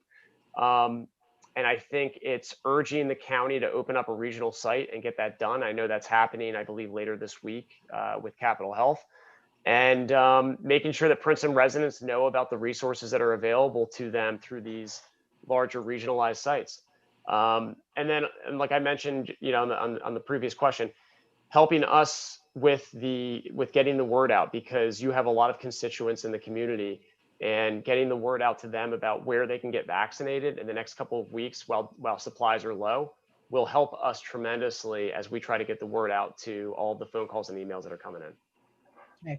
Just a couple more questions. But I mean, it seemed that in terms of getting the word out, I have to push back a little at that, because it just seems that there's just not a lot of vaccine. So it's not so much a matter of getting the word out, unless the word is just to kind of wait patiently, or are there sites that have vaccines that are not being claimed or signed up for? I'm not. Well, there's a number of healthcare systems, large healthcare systems, that are coming online this week. I believe Princeton's going to open up a portal tomorrow. RWJ opened one over the weekend, I believe. Capitol Health is going to be opening one. So I'm confused over the pushing back with regards to the communication. I mean, there of course is only so much vaccine you can give people, obviously. That being said, there is vaccine out there, and I venture to say it's at a lot of healthcare systems. So I think we have to make sure people know where mass vaccination clinics are happening right now. Princeton Health Department, our niche in this pandemic moving ahead is we're going to be vaccinating those areas of town that otherwise go unspoken for. They are the individuals that may not be able to get to the clinic themselves. They occupationally just work around the clock. We're going to have to be, very creative with our vaccination clinics. We're going to have to do it at the Princeton Senior Resource Center where people just feel comfortable going because they're going to help us with appointments. So we're going to do it in batches of 100. But I feel like if we want to get the majority of Princeton vaccinated, they're going to have to go to these sites that are pumping out 1,000 to 2,000 people a day, which are going to be the Cure Arena, RWJ Hamilton, Penn Princeton, Capitol Health. And that's going to be the start. And then eventually, as things hopefully slow down a little bit, it's going to be ShopRite, CVS, Walgreens, Rite Aid, and then things will get a little bit more normalized. But I think for now, that's probably what we're looking at. Okay, thank you. That was helpful. I think I misunderstood something you had said. And then two more questions. One is, do you have the resources that you need? And is there more that we need to do to help you do your job? And if so, what would that be? So from a volunteer perspective, I'll speak. We've just been inundated with fantastic volunteers from around the community, medical licensed individuals that are vaccinating and helping us out, volunteers helping with the clinics. So that fortunately has worked out. I think the communication piece, again, what we could use help with is just some assistance with, fielding phone calls and answering emails at this point. We hit a weird spot where we want to respond to every email and we don't want to just hit blanket replies to people because every concern and request is different. We could utilize some additional support with regards to just answering calls and fielding some of those things. That's the resource piece right now that and then obviously, vaccine. So if you hear about that, let us know too. But I think in general, it's really just the communications coming into the health department are just, just amazing at this point. Okay, thank you so much. And I just wanted to make sure, I know, Mia, you had forwarded some questions from Joe Small. And I don't know if you feel that those have been answered or if that was going to be read during public I can comment. hop on those really quick. I've got them right in front of me. I can answer those. Okay, thank you, Jeff. Yeah, and Councilwoman, I just want to let you know too, as a member of the Animal Control Advisory Committee, our animal control officer is operating the deer cull right now, and we traditionally ask our animal control officer to kind of help us out with a lot of surge capacity at the health department. So he's busy at work. So I'll, eventually he'll update the Animal Control Advisory Committee as well. So with regards to the question that came in from Mr. Small, people will be called in the order that they signed up on the wait list. We're going to have more instructions coming out to them tomorrow. We're going to utilize constant contact to assist us with getting word out to all these individuals. We are going to go through that list in the order that they signed up.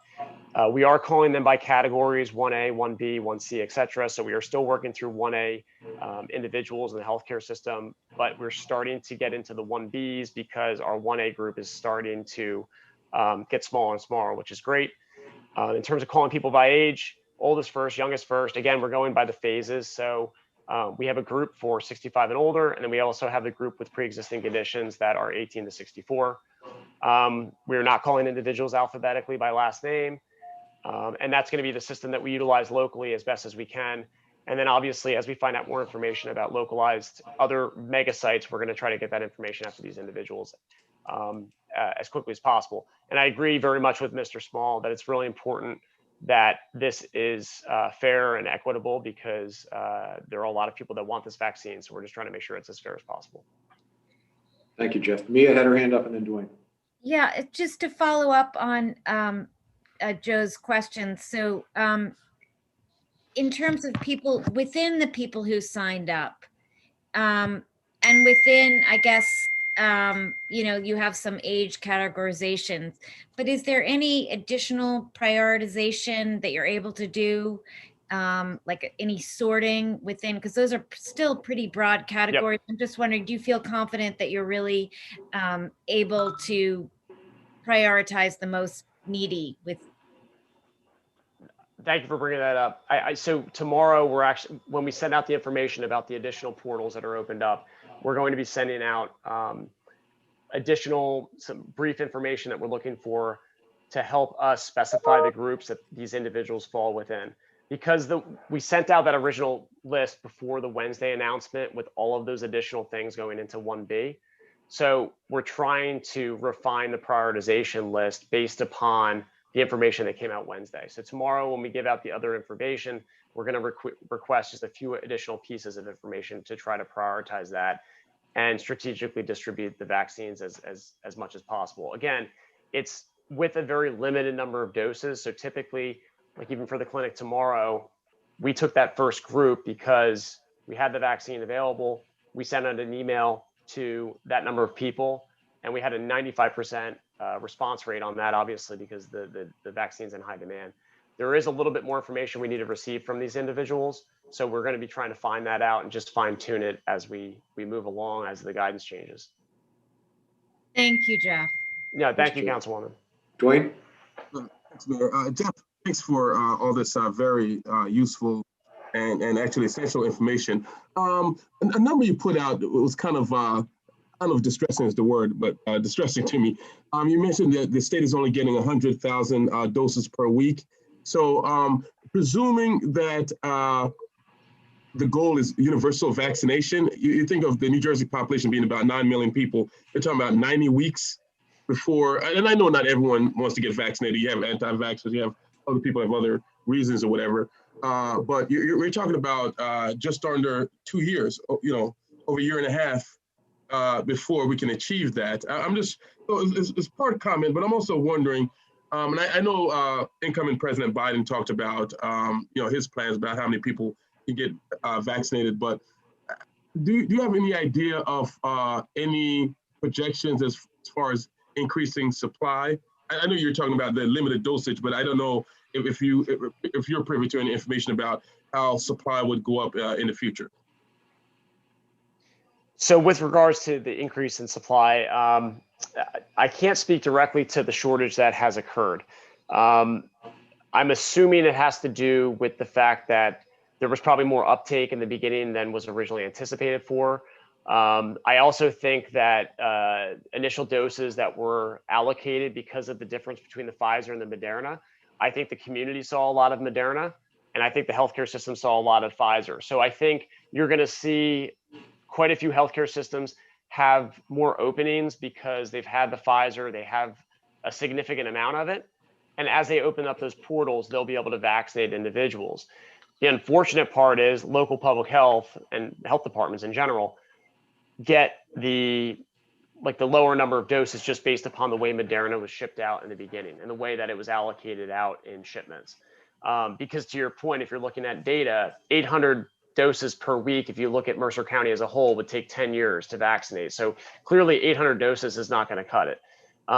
The doses that we were receiving, that we were talking about originally when we had initial calculations of receiving 500 per week in Princeton, and this was only 2 weeks ago when we were looking at 500 per week, the Princeton Health Department would have been able to vaccinate 70% of its vulnerable population, including everybody that was eligible, with under 7 months. And if you remember, the original goal was within 6 months. So we were probably able to do it, and that's us doing everybody. So we could do it if we had the vaccine. I think if we're looking at it from a where is it going to go from here, the Pfizer is going to take off in healthcare systems. We need to get more Moderna. I have not heard when that's going to happen, but I do think that some of these healthcare system portals will get a lot of popularity in the coming weeks as they open up more scheduled spots. And I'm hopeful that with the change in administration, we'll hear more about the transparency behind where the vaccine and where it's going next. Just a final comment on that. From my perspective, and it's just my philosophy, I could be wrong. I'm thinking that when we get to some sort of universal vaccination, that's when we'll finally go back to a sense of normal, where we can have wedding receptions and whatever, large gatherings and that type of thing. And so that's why I'm just doing the math of when can we expect that to actually happen? When can we start having council meetings back at 400, with us, so to me, the math is what determines that. I'm praying for that, and that's actually one of the goals that I promised Mayor Frida.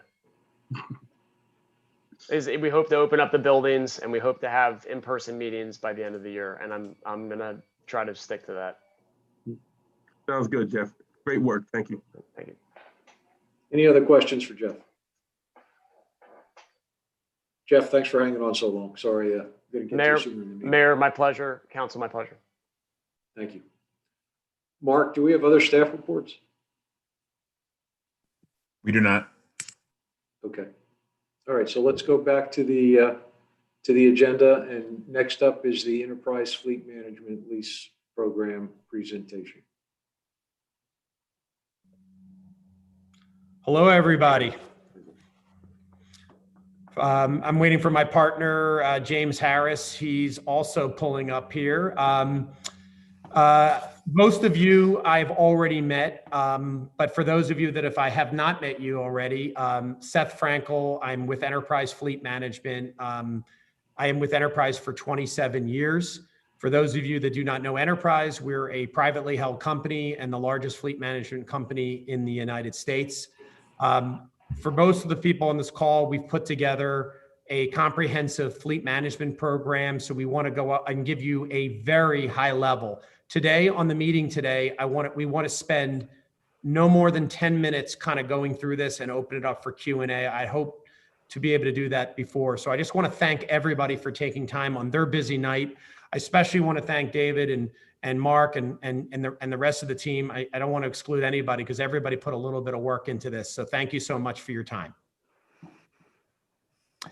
Let me go through, James, you're going to be my counterpart here. So just to give you a high level of Enterprise, I'm going to go real quickly through this. We are Enterprise Holdings. We're a $22 billion company. We own Alamo, Enterprise, and National. In the upper right-hand corner, that's Enterprise Fleet Management. If you hire Enterprise, you will get all of these different divisions. Next, James. References are important. We recently won the Sourcewell RFP. That was formerly NJPA, and boy, has that been a great success for Enterprise. Cape May County, Riverside Township, Atlantic County is now on board, Burlington County Prosecutor's Office, Camden Police Department, Woolridge, Atlantic City just gave us board approval, Camden MUA to name a few. City of Orange, we have a plethora of clients within the state. We're really happy. I think Sourcewell has really paved the way for us. The general premise is, can we save Princeton money on their overall holding costs to run their vehicles? We're going to show you that today. Next, please. And I may add, if anybody has any questions on there, please feel free to unmute and ask me a question. I'm going to get through this. And if you want to hold your questions, that's also fine. Looking at your, a lot of you have seen this, but I just want to note that you're hiring us for a reason. Whether you do the maintenance with us or not, we handle acquisition, financing, fuel, maintenance, resale, aftermarket, licensing, driver safety, risk management, and telematics. We're talking full service fleet management. And this is what our offering is. If you hire Enterprise, we have the ability to handle all of these for you. Next, please. We took a very comprehensive look at your fleet. We looked at your police vehicles. We also looked at your regular vehicles, including public works and et cetera. We found some common themes. We saw a lot of your vehicles are aged. You have an average age of your fleet of 10.33 years. And I know Princeton wants to look at an environmental impact. Boy, there's not a better way to have an environmental impact than getting rid of some of your older vehicles that are just not having the right carbon offset. Your vehicles drive generally very low mileage, average annual miles being around 7,500. But different vehicles in your fleet have different mileage patterns. There's some things that we tried to do for you. We tried to address physically stressed budgets. We know Town of Princeton's in a very good financial position, but can you do more with less? You know, instead of going out and buying a $40,000 vehicle, you could lease 4 of them. And that's the general premise.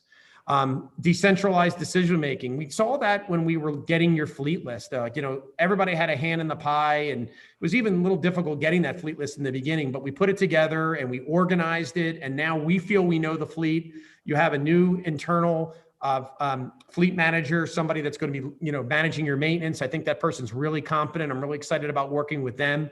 And we also looked at underfunded capital budget. Now, you're maybe not underfunded, but can we do more for less? Where would those dollars go if they weren't just sunk into buying new vehicles? We're going to talk about this, and we can always come back and reference this. Next, please. So when we took a comprehensive look at your fleet, we broke it into two categories: EV vehicles, which are emergency response vehicles, and also your regular vehicles. This slide here is your regular vehicles. As you can note, we broke all your vehicles under the upper left-hand in fleet profile. We looked at all your vehicles from full-size vans to pickup trucks to medium duties. You can see the quantity of each, the average age of each, and more importantly, the average annual mileage that you're driving. Now, at the bottom of this, I love this. We went back over 20 years and we looked at your buying trends. This is really it's just basic numbers. Look in 2019 that you bought 14 vehicles, in 18 you bought 9, in 17 you bought 6, and in 16 you bought 21. But look at the slide all the way to the left, please. 34 of your 94 vehicles are over than 10 years old. Boy, that's driving up your maintenance cost, driving up your fuel cost, and it's not providing the best environmental outlook. And you're having a lot of downtime, a lot of administrative. You also may have some underutilized vehicles. A lot of times governments buy their vehicles and they just hang around. They never go anywhere. So if you hire Enterprise, we're planning to address that. There may be an opportunity to get your vehicles down a little bit. By showing you this slide, I just want to let you know that we understand your vehicles. It took a lot of work to get to this point. So when we show you our analysis next, I just wanted to kind of hit on this. Next slide, please. Boy, this is busy. And for all the people on the call that have seen this, they sure don't want to see it again. But I'm going to do it. And I'm going to say, follow the yellow brick road. Follow the yellow line. The yellow line represents what Princeton is doing today if they never heard from Enterprise again. And let's follow it along if I can get you to do so, please. You have 94 vehicles in your fleet. You buy about 9.1 a year. Some years you bought more and some you bought less, but on average you bought 9. You have 94 of them are owned, 0 of them that are leased. And then when you buy 9.1 of them a year, you have to do a capital budget and you have to write a check for $276,000 to buy those. Now you don't have a lease payment on any of them, and that's a good thing, but you do have an outlay of $276,000. Now, $276,000, that's money that you have to put out every single year. Some years it's $450,000, some years it's $200,000, but it's going to average $276,000. Your maintenance is $79,000 on those 94 vehicles. Your fuel is $142,000. So your fleet budget is $497,000. That's without Enterprise getting involved. So we went and took a look at this. Now, if you look at the line right underneath that, and then I'll kind of get through this quick, we're recommending you buy 21 vehicles. Well, looking at the math here, you'd have 21 lease vehicles and you'd only have 70 owned. Well, that doesn't add up to 94. Well, we're factoring in you might have a couple old ones that you just don't use. They're underutilized. Let's get rid of them, sell them, keep the money, apply it towards a lease payment. Now, you are going to have a lease payment now. It's going to be $142,000. Now, when you go to sell those old 21 vehicles, there's a legend at the bottom. It's called Enterprise Fleet Analysis or a Fleet Equity Analysis. You're going to get back about $1,000 each for those old vehicles. That's where the equity owned of 22.5 is. Your maintenance goes from 79 to 69. Why? Whether you do the maintenance with Enterprise or not, your maintenance is going to get better because you just replaced 21 of 94 vehicles. Your fuel went down slightly. Your budget, look at your budget. You have a cash flow improvement year one of $194,000 and you bought 21 vehicles. Whoever thought buying 21 vehicles saves $193,000 back to the town? Now, it has been noted, we want to move to a more environmental fleet. You know, in previous conversations and working with Jared and the team and David and your whole entire team, maybe we want to take some of those savings and invest it into some alternative fuel vehicles. Now, there is some questions about charging stations, infrastructure. You know, this does not address that, but maybe we can take some of that money and use it and we can ramp up quicker than we want. Now, what are we going to do? So in year one, you would save 193, but if you take it out over 10 years, this is a proof of concept. So you can't predict every dollar to the penny over 10 years. There's inflation, fuel costs fluctuate, resales change, but proof of concept says that we can save you $855,000 if you move to a 5-year or sooner replacement cycle. And what have we done? Key objectives, and I'm done. Lowering the average age of your fleet, reducing your operating expenses, and maintaining a very manageable budget. It will be noted that some of your vehicles, like pickup trucks, you may be able to flip out in 1, 2, and 3 years. In some cases, hard to believe, more than you paid for the vehicle. Could you imagine you paid $27,000 for a vehicle and you sell it for $29,000 after 1 year? You have zero cost to operate. That will happen on some of your vehicles. This is a busy slide. I know they'll have some questions at the end, but I'm going to go next to the next slide. I'm not going to do this, but we also looked at your police department. Once again, 5 of your vehicles are older than 10 years. Next. And we're able to save you $458,000 on your police vehicles. So for a combined close to $1.3 million in net savings by flipping out all of your cars on 5 years or less. Next. Couple more slides. It's very important that we provide a local account manager. We provide you powerful technology and analytics. We provide you a proactive fleet monitoring. We provide you the benefits of partnering with Enterprise. We're going to advise you on when to get into the vehicle, when to get out of the vehicle. We're going to provide you the best entry and exit strategy. And we're going to work with Tim to help choose the right vehicles, including environmental vehicles. Next, please. And this case in point is where we're going. The Bolt, the Nissan Leaf, the Ford Fusion, the Chrysler Pacifica Hybrid, Kia Optima, the Prius, alternative fueling vehicles, hybrids and electrics, that we know that when we wake up in 10 years, we will have more than half of our vehicles in this class. We are going to have you help you launch this and get there. And we're going to be able to, there's been some talk that we might be able to put some of your police vehicles in things like Bolts and Teslas. There's things like that. We don't have that recommendation. This came from an outsized company that you already partner with. I work with them to come up with this. We are going to be able to provide you that carbon offset that's going to help you get where you need to be. I love this plan because Princeton is the leader in the state.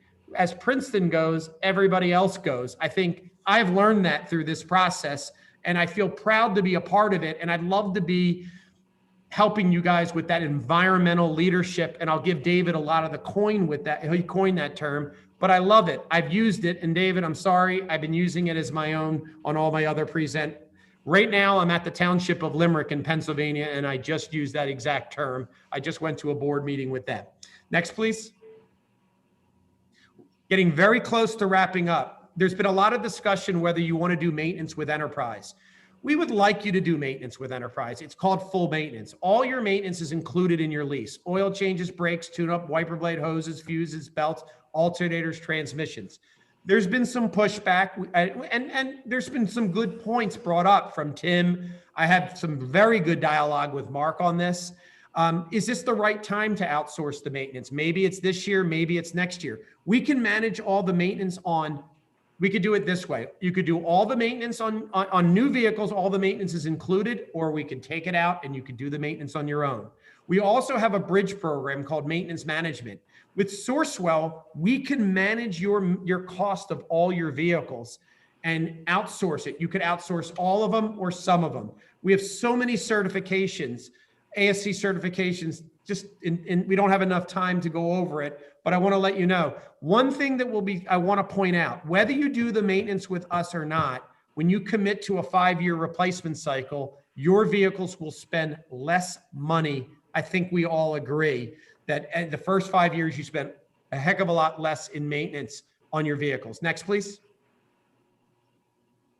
We have an incredible dashboard in technology. We're down to the last couple slides here, guys.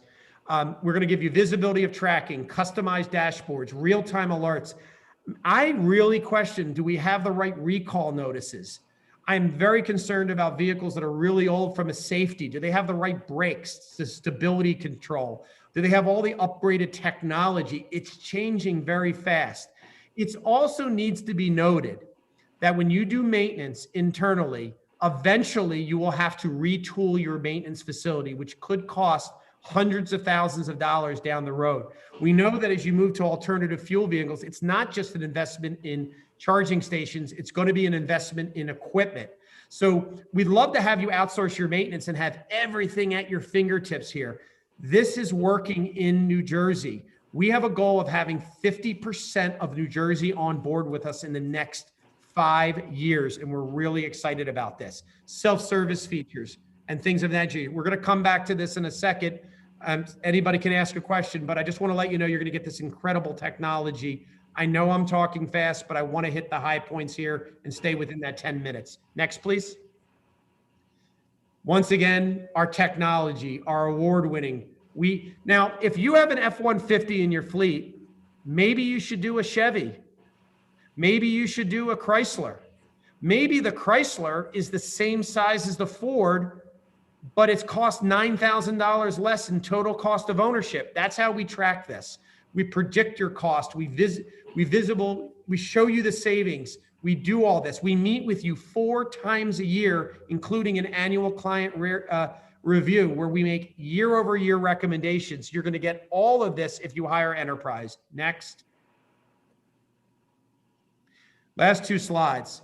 We're going to handle 93% of your administrative, like tag and title. Now remember, in that $1.3 million of savings, I didn't put any administrative savings. That's just going to happen. 93%, because we're not talking about eliminating anybody or moving out. We're talking about taking things off your plate. Could you imagine Enterprise has 2.1 million cars? The infrastructure we have to support that with like tag and title, automatic licensing renewals, day-to-day operational logistics, and financial. These are the things that we focus on. Next. Well, I hit my last slide. So we can come back to any one of these. I was under strict marching orders to do this. I practiced 20 times. I probably talk faster than I want. David will definitely critique me at the end of this. But I want to thank you very, very much, everybody, for listening to this. It would be an honor to bring back. The rest of the time is yours for questions. James, why don't you unshare, and then maybe we'll have to share if we go back. Thank you for your time, everybody. Thank you, Seth. Michelle had her hand up first. Yeah, thank you, Seth. We've been in a lot of meetings. I really appreciate your patience in going through this with us in the process. And I want to really leave it to my colleagues to ask questions that aren't familiar with it. But I just want to highlight a couple of points that to me were really major selling points, so to speak, and that you've hit on. But I just want to, first of all, the timing of the purchase and sale and being able to take advantage of the fact that we buy so far under market that in some cases we'd be able to sell, at a profit or at very little loss and have been driving the cars for a couple of years. So that's huge. Secondly, you hit on saving administrative costs and being able to manage. So really being able to analyze the utilization of our fleet and reducing our fleet if it's not necessary, not having cars sitting around, taking up space, taking up funds, and really being able to analyze that and taking the administrative work off the staff. And then the third piece, in terms of the mechanical, eventually down the road, as things move to EV, as they move more high tech, our cars are like computers. And it's going to be harder and harder for us to maintain and keep putting money into our maintenance facilities. So not only can we outsource, and we haven't even calculated those savings, but outsourcing down the road will also, free up facilities, free up staffing, and so there's a whole nother level of savings. So I thank you, Seth. I just wanted to hit and highlight a couple of those key points that for me were really super important. Thank you, Michelle. Eve was next. Thank you, Mayor. Thank you, Seth. I think I kept up with you. You did go through with great speed, but I had looked it over previously. Just a couple of quick questions on terms I didn't understand before I get to my real questions. Telematics, is that a real term or is that like a proprietary term? I've never seen that before. Well, first of all, I want to introduce James Harris, who's on the call here. He's our area manager. I want him to address the telematics question. So James, I'm going to defer to you on that one, please. Yeah, no problem. It is a fairly it's becoming a more normal term, but it essentially just means GPS tracking for the vehicles. So telematics is essentially just, it's almost like the State Farm commercial where they tell you that you can plug the device in and save money and get insurance discounts. Similar thing. It's going to track driving behaviors, but it's going to report it back to the municipality for safety purposes, logistics purposes, et cetera. There's various benefits, but the general phrase these days is considered telematics. Okay. There's another term that I didn't understand, but I didn't write it down, so I'm gonna wait on that. So I know one of the reasons our vehicles have relatively low mileage is that they're all, as I understand it, used by a single driver. Does this system have software that allows, let's say, our health inspectors or building inspectors to share a car, but to book it in some way so that when they need it, they have it, but when they don't need it, it can be used by somebody else? Is that part of this? James, you want to address the technology piece of that? Yeah, so that is something where we can certainly have conversations to determine like what is the best use, because proper utilization is our number one priority as well. Like a big thing that stands out for us is right sizing a fleet. And that does not always mean growing a fleet. Oftentimes that means reducing it and making it run more efficiently and having our cycles based off of those recommendations. So to specifically answer your questions, we do have third-party companies that we can partner with as far as like the checking in and out of vehicles. Actually, telematics also offers those services where you can utilize a key fob service to essentially like check in and out of pooled vehicle systems.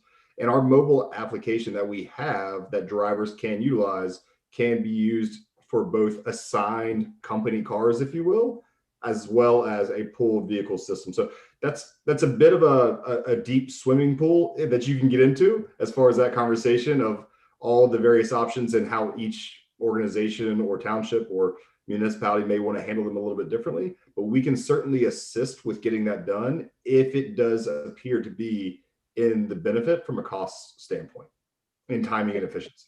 So that is something you could look at and say, yes, I think that you could downsize the fleet more by allowing more sharing, and here's technology we can work with you on Correct. to enable that. But at this point, you can't say for sure if that's going to be a big cost. Okay, that's and really where that comes into play would be where Seth had mentioned before, a lot of times there's some decentralized decision making. We need to speak really dialed into that individual department that may see the benefit of using a shared pool car service with their vehicles, and saying like, what sort of program could we put into place to make that work? Sometimes it's as simple as a pen and a pad and you updating an outlet calendar. Other times it's a little more driven by technology. Eve, I just want to address this. We just partnered with Cape May Municipal Utilities Authority. They have 72 vehicles in their fleet. They started out with 27 vehicles with Enterprise.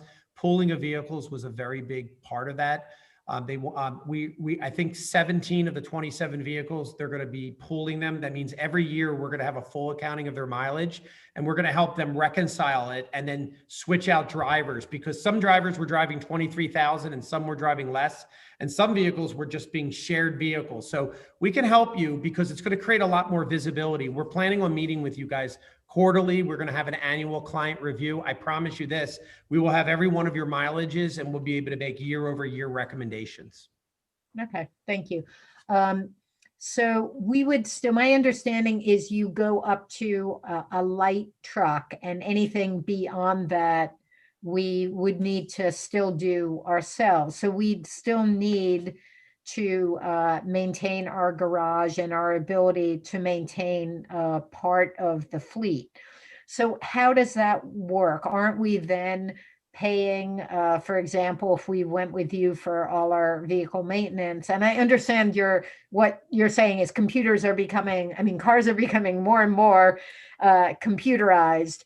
And so keeping up with that technology is in and of itself expensive. But if, today we have a fleet, I don't remember what the exact number was, but if some percentage of that fleet we have to continue to maintain because it's a category of truck or heavy vehicle that you don't deal with, aren't we then maintaining our repair facilities for a smaller and smaller percentage? And won't that kind of skew our, won't that in itself be a financial hardship?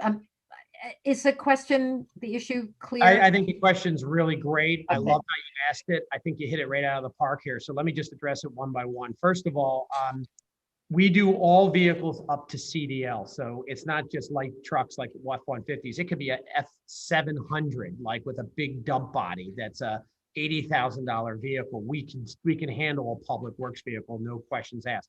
We don't do tractor trailers or things that are 32,000 GVW. So let me reflect back to the maintenance piece.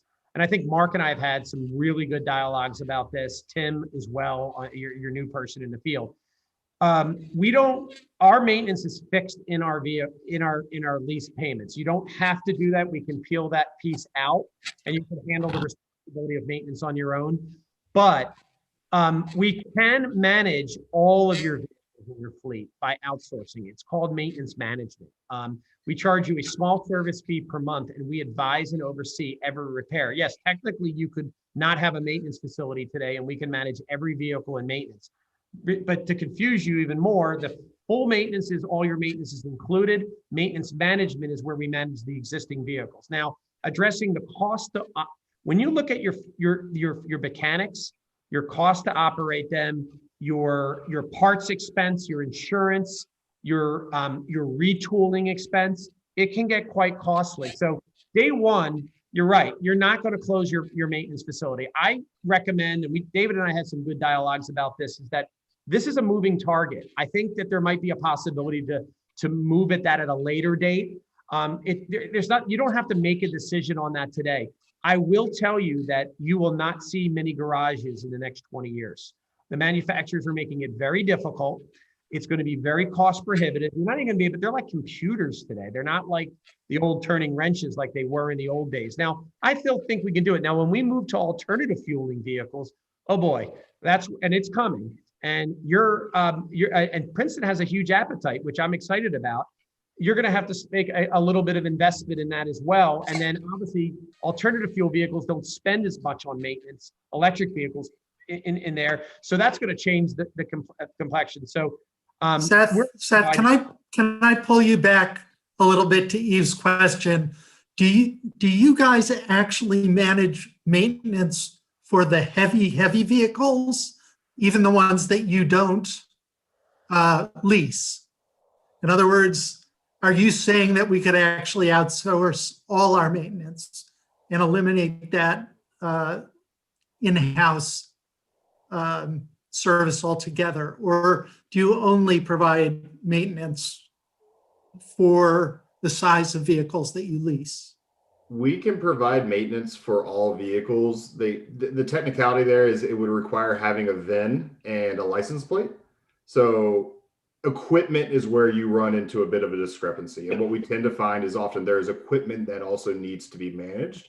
And that's where your in-house still may be at a benefit in some capacity. But as far as a vehicle that is above that 26,000 pound class or weight rating that gets into where it requires a CDL license to operate it, we can put those on a maintenance program still and have our team provide oversight as that is outsourced. Mark had his hand up. Let me just let him jump in. I still have two more questions, but I cede my time to Mark, and please come back to me. We'll come right back to you. Sorry. Yeah, I just wanted to give some perspective on this, particularly in the maintenance shop. So when we're having this discussion, you guys have a discussion. One, on a maintenance shop, you're going to need, as they've indicated, we've got not only the light trucks, we've got medium trucks, we've got heavy trucks. In addition, we provide emergency services. Idea of we're going to need those maintenance shop, I think, regardless, because of the way we use our maintenance, time that we need our maintenance.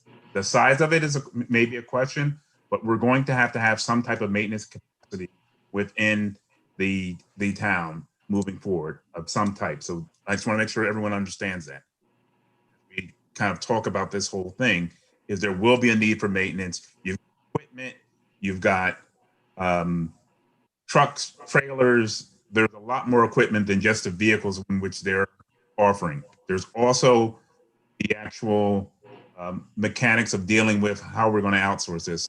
That's a much bigger picture, which I think we should have a longer conversation about moving forward. And this conversation really should be about the leasing program that they're presenting. Okay. Eve, back to you. Thank you. Yeah, thank you. I had one of my follow-up questions had to do with maintenance, but I'm going to put that aside. Mark, I appreciate your comment. So you presented a scenario in which we'd be saving, roughly, let's say $120,000 a year to $130,000 a year. Do you have any substantial experience with a New Jersey client that we can talk to where they can say to us, yeah, we've been working with Enterprise for 5 years and here's the amount of money we've saved? Or is this so new that we don't have those facts and figures yet? Good question.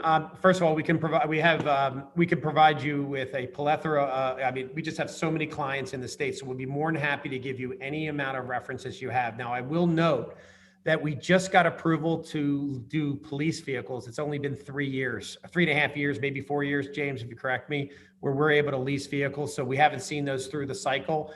But we do have a market to be able to sell we have been selling all these vehicles on there, but I will be able to provide you more than enough references where you guys can see how we've sold vehicles, how the maintenance programs work, if we do it or not, how the leasing, how we have a sustainable budget that's lower, how the program works. And I think I would highly encourage that, if we give you a couple names, that you call them, vet out our services with us. Please be aware that Sourcewell was a very competitive bid also. That doesn't mean that we won Sourcewell, that we're going to be the best thing for Princeton, but I think we are. The cost associated with that was, we could never provide that if we didn't have Sourcewell. We would have to be a lot more. We had to get pretty aggressive to win that contract, and we're happy that we did. It's really fueled our growth in the state. Thank you very much. As a reference as well, one of the things that our account teams do. So Seth, while it sounds like it may be he's making a lot of promises here, he's speaking to things that we can comfortably say, and I'm here to make sure that we hold our teams accountable to act on those same behaviors. So I oversee our account management team and the people that would be dedicated to Princeton's account to work hand in hand. When we do these annual client reviews, oftentimes what we will do is pull up that exact same document that he just had on the PowerPoint and basically fact check ourselves of where are we in the process. If you guys are sticking to the plan that we've recommended, where is it? Are we coming to fruition? Are we seeing the results? And we can essentially analyze that on a year-over-year capacity of, yes, those numbers are going to fluctuate slightly, because the overall order detail may change ever so slightly. The maintenance number, if it retains in-house, we've got to get some estimates or projections from you. But all in all, we can still use that as basically our roadmap, but also our report card against ourselves for accountability purposes. Leticia? Yes. Thank you, Mr. Frankel and Mr. Harris. It was a very impressive presentation.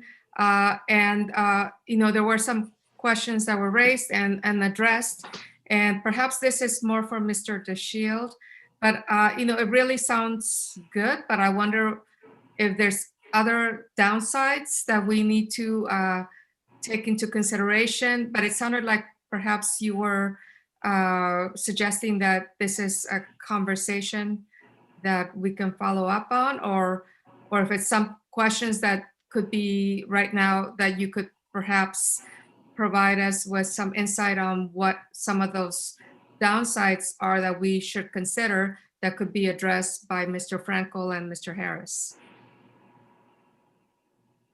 You're muted. You're muted, Mark. There is one issue I need to bring up to council. It's really not related to the program, but it's related to financing of the program. Currently, when we purchase vehicles, anything above a pickup truck goes to our capital budget, which means we put it in our capital budget, we pay for it using bond ordinances. That debt, we pay for it through debt service. That only hits our budget, we can say every 3 years we will start getting debt service payments for that piece. So what happens here is, because this is a lease, under the law, lease payments are current fund, which means they have to hit the budget every year.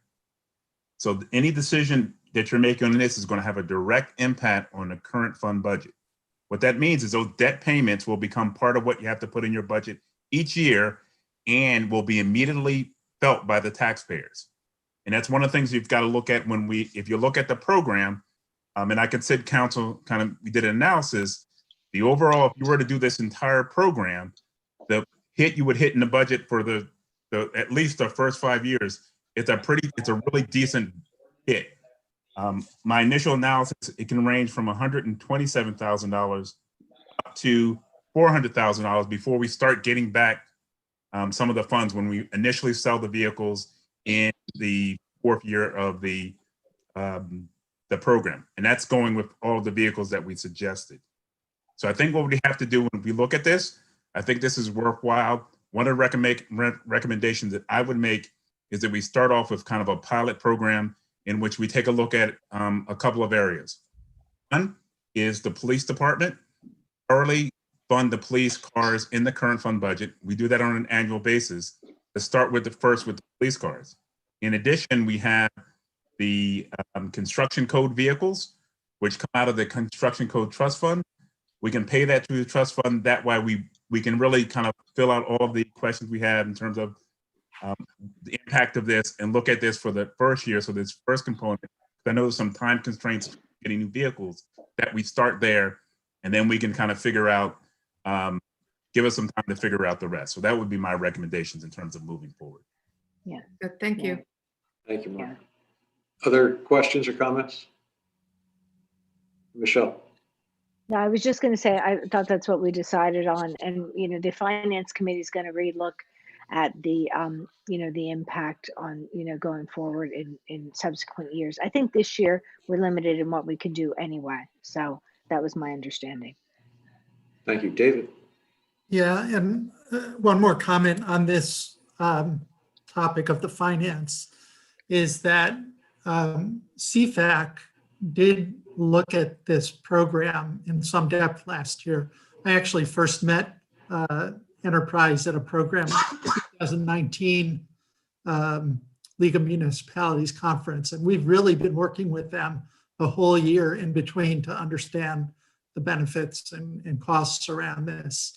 And the financial analysis that CFAC went through, they basically came to the conclusion that once you get well into the program, that your savings on debt service will essentially equal the added cost to the operating budget, because debt service for capital expenses comes out of operating budgets, just like lease payments do.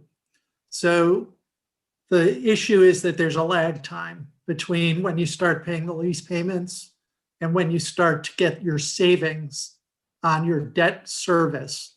And I think that's what we're going to be looking at with Mark to try and fine tune exactly what the program should look like over the first couple of years. But I just wanted to give that added detail to the members of council. Eve and then Michelle. David, real quick, how long is that lag time? Is that a 5-year, 2-year? We don't know yet.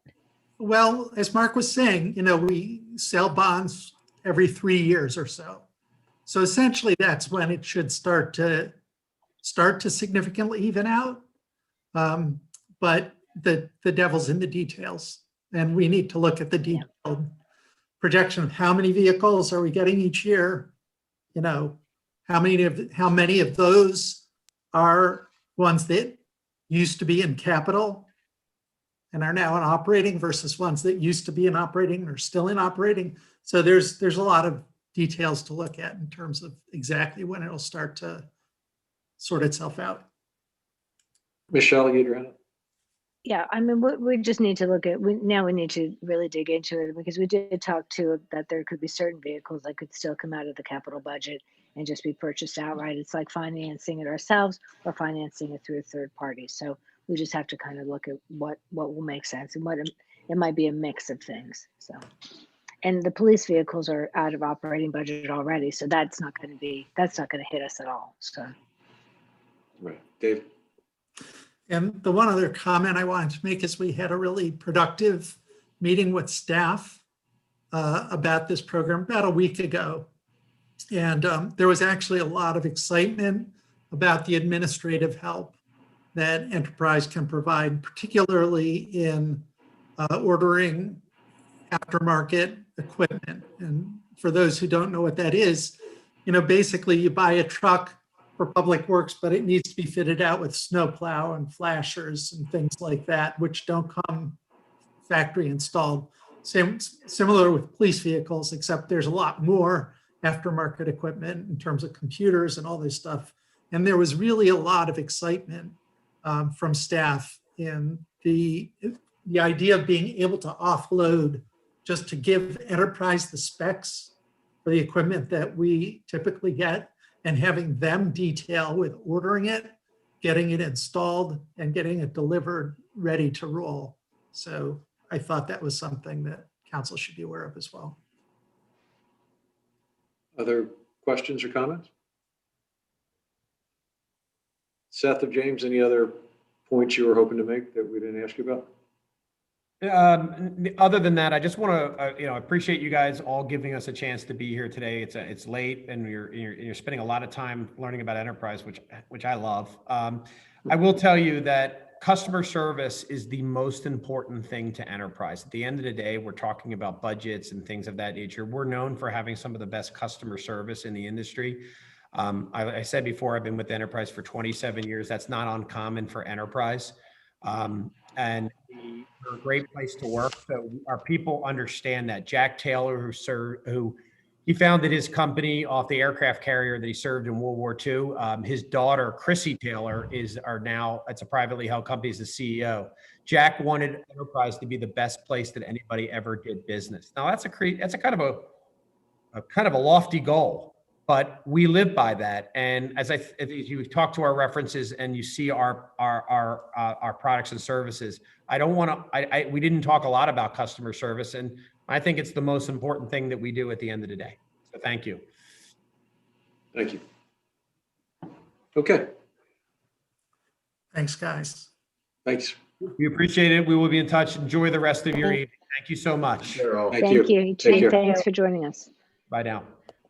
Okay, the next item on the agenda, we pulled the Paul Robeson Wiggins Hamilton, but we did add an item, which was the Affordable Housing Board. And Dwayne, do you want to bring up about adding a third alternate to that board?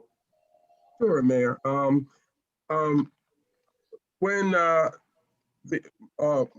Frieder, as incoming mayor, and council was considering some of our appointees for our BCCs, one of the issues that came up was just a consideration of we have so many great, very smart, committed experts in town who wanted to participate on different BCCs. We had a good problem with the Affordable Housing Board because we had, I would say, we had one more person wanted to participate, and the board thought would be just a great part of the Affordable Housing Board team than we had space for. So just talking among that particular BCC or the Affordable Housing Board and with the governing body, the consideration was the Affordable Housing Board will be well served by adding a third alternate in order to accommodate one extra person who we thought would just be would be just great to be on the board. So as such, I just wanted to put it out there to my colleagues here on the governing body to consider us adding this third alternate. So we'll have 7 regular members, including me as a voting liaison, and then we'll have one extra alternate, which will make it 3 instead of the 2 we have now. In order to actually make that happen, because that board, the membership is done by ordinance, we would have to amend our current ordinance in order to accommodate the third alternate member. So just that's the discussion item that's being brought before the board. As I said, I presented it at our last meeting to our chair and members, and they're very enthusiastic about just the prospect of this happening. And so that said, here to answer the questions, and I hope that you would agree with me that that it would be in our best interest to add that third alternate member. Hey, David had his hand up first, and then Leticia. Yeah, just a quick couple of questions. I don't necessarily think it'll impact the way I vote, but one is, do you have difficulty ever, reaching a quorum? Is this one of those BCCs where attendance is irregular, or do you usually have all of your members showing up for meetings? Yeah, we tend to have all our members showing up. The great thing is our alternates here. I know having alternates is one of the reasons they exist, is that if we don't have quorum, the alternates fill in and can create quorum and also add their votes. Here, in addition to that, alternates sometimes just bring that extra experience, that extra voice. And so here, it's not so much about, well, as I answered your question, we don't have problems with quorum at the Affordable Housing Board. However, we will benefit tremendously from having that extra voice and that extra expertise. That was it, David? Yeah, I'm going to skip my other question. Okay. Leticia? Thank you. And I will agree with Councilman Williamson that alternates do bring that benefit to the BCCs as far as whether it's expertise or bringing a perspective that may be missing at the time. But I do have a question that perhaps Ms. Maddox can answer because it did come up at one of another BCC that I'm liaison to as to what the alternates role is. It is my understanding that although alternates are, if we have a full quorum, they only vote when when we don't have a full quorum, but they can still participate in the discussion. Yes, that's correct. And so that's where I think that would bring that added benefit, is where, yes, they vote when there's not a full quorum, but they can participate in the discussion. And can they also bring forward, at least present, whether it's a resolution or an initiative, though not necessarily moving it forward, but presenting it? That's a good question. If they can participate in the discussion, I don't see why not. If they're just, I don't see why not. It is an advisory board, so, and also they're, subject to the BCC handbook. I don't think there's anything in there that would preclude that from happening. So they would just be treated like any other alternate. And that's what I understood, but thank you.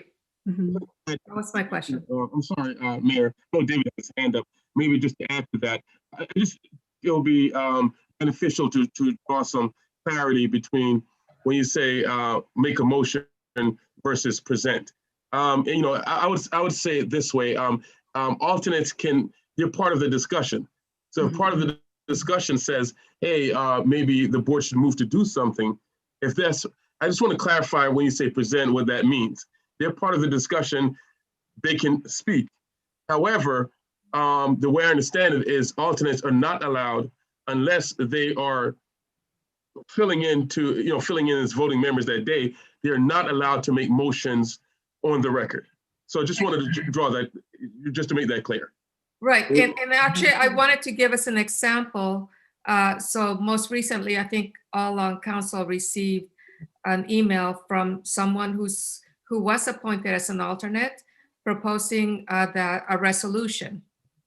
But then the direction that at least as liaison I provided, this should come to the BCC, the commission, to consider, and then they can then make recommendation to council to consider this resolution. But this is coming from an alternate that is proposing that this is something that had proposed that this was something that council should consider. But it was my understanding that this can be for discussion, but they're not necessarily moving it because they're not a voting member.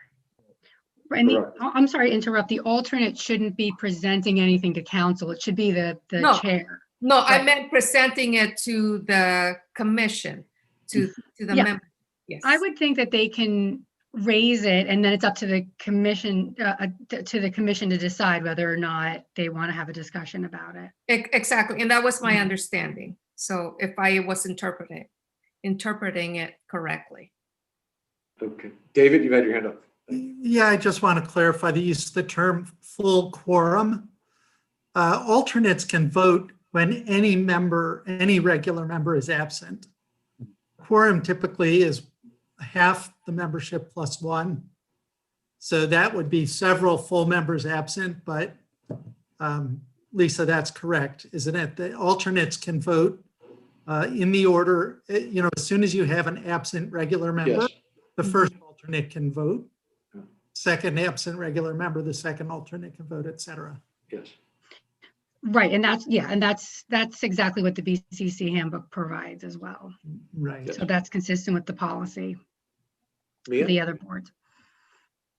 Yeah, I just wanted to say, I understand we've made this decision and there's a lot of discussion that went, that led up to it, probably too much discussion. But I just wanted to register my disappointment that this is where we ended up. I think I would have preferred to see us add a full position rather than 3 alternates. I think when people serve on a board, it's a big time commitment. They volunteer their time and effort, and to spend that much time and not have the opportunity to vote is frustrating.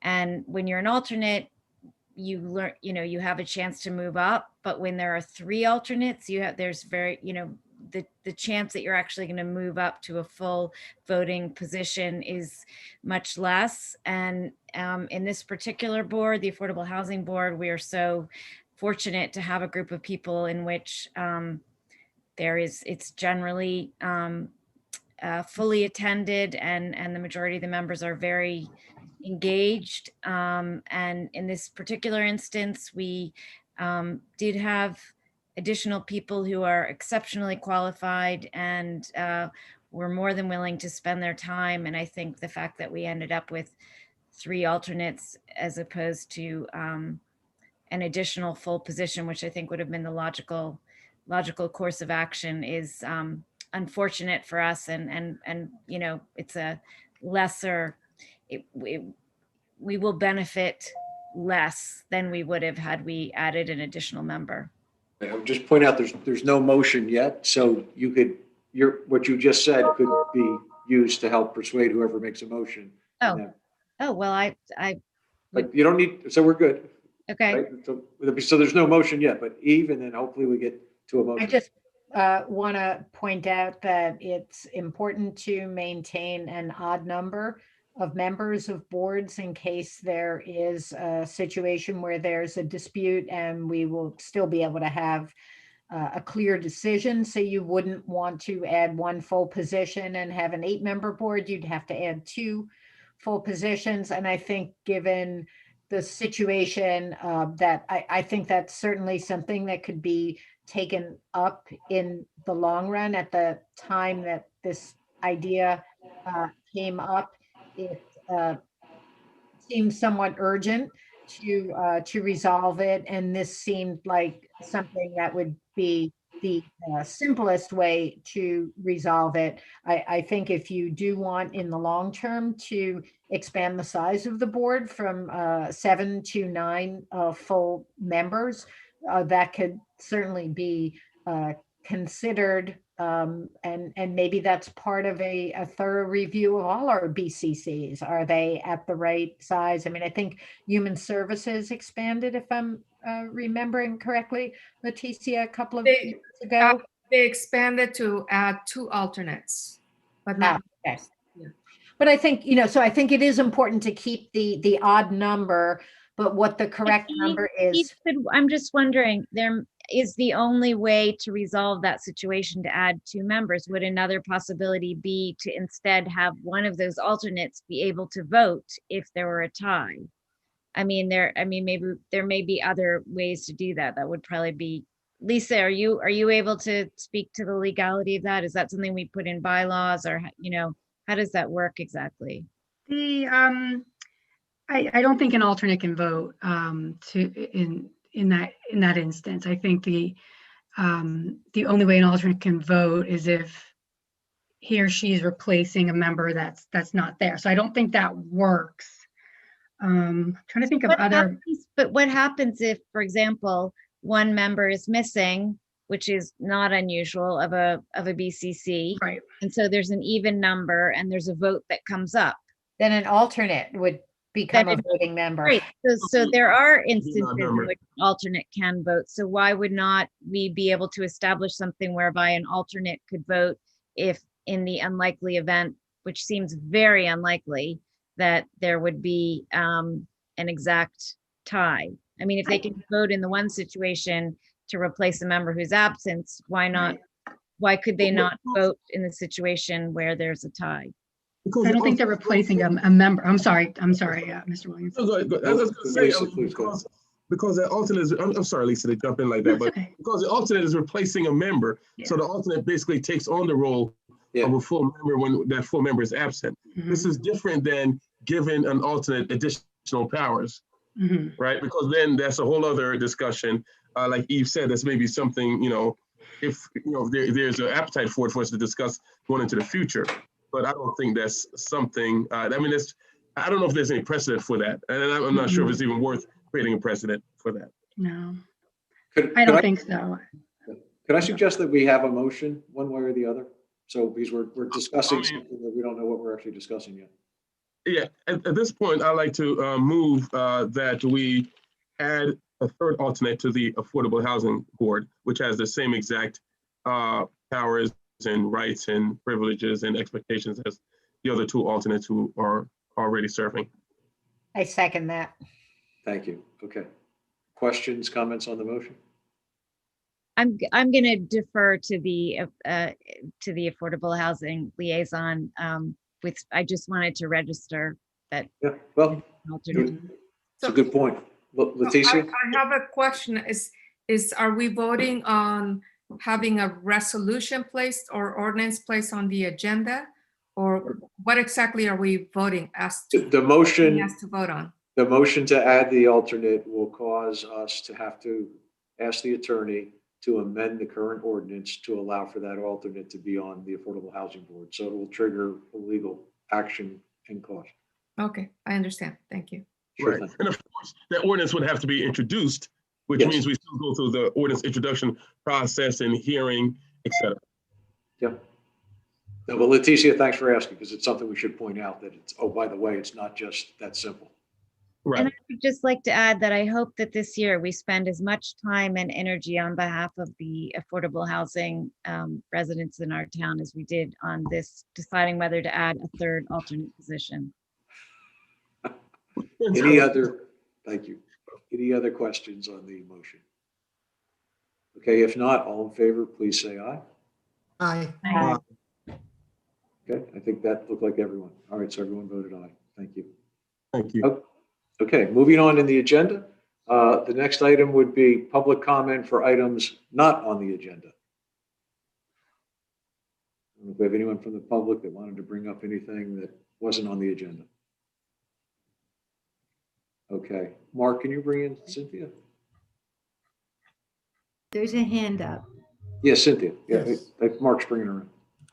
Jake, I'm using my wife's phone. I have a question for someone who's. I'm sorry, I missed. Could you just state your name and address? Oh, my name is Jake Sage, 111 Patton Avenue. Thank you. I have a question for a member who is interested in environmental matters. All of you know that if you ride around the major highways of New Jersey, they're building these huge warehouses that are 20, 10, 30 acres. And I haven't noticed that a single one of them has any environmentally productive building accoutrements. That is, there's no solar energy or geothermal energy, and these roofs are perfect for them. So my question for Princeton is, we don't have any big warehouses, but we do have a lot of roofs. And I was just wondering, is it legal for a town like Princeton to require that when a builder builds a structure in Princeton, in order to get this certificate of occupancy, they have to put in some kind of an environmentally friendly system, like a solar system, if possible? Just in the same way that if a builder builds a house, they have to give money to the Affordable Housing Committee or whatever, the Affordable Housing Fund.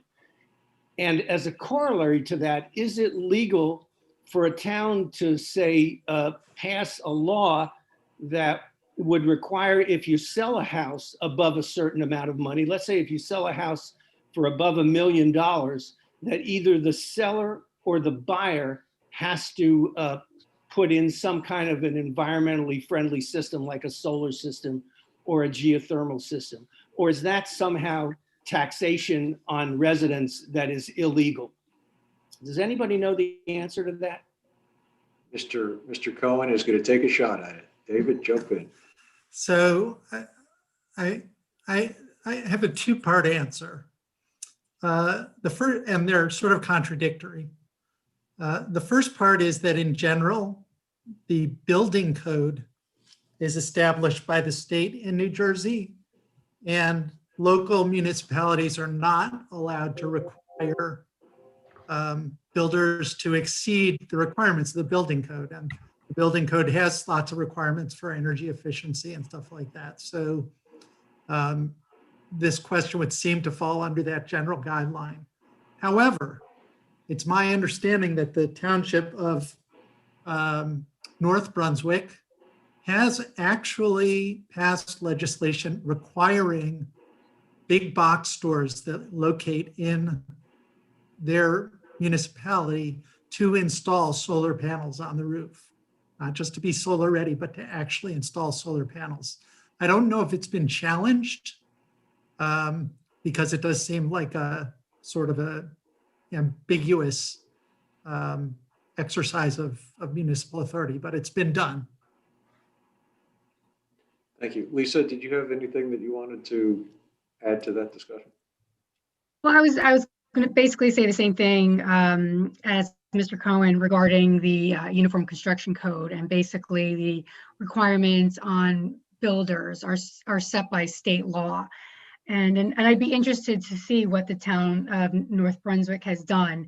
It's possible that they accomplished that requirement through their land use code rather than building. So you know, I'm not entirely sure how they went about doing that. But and I would say the same.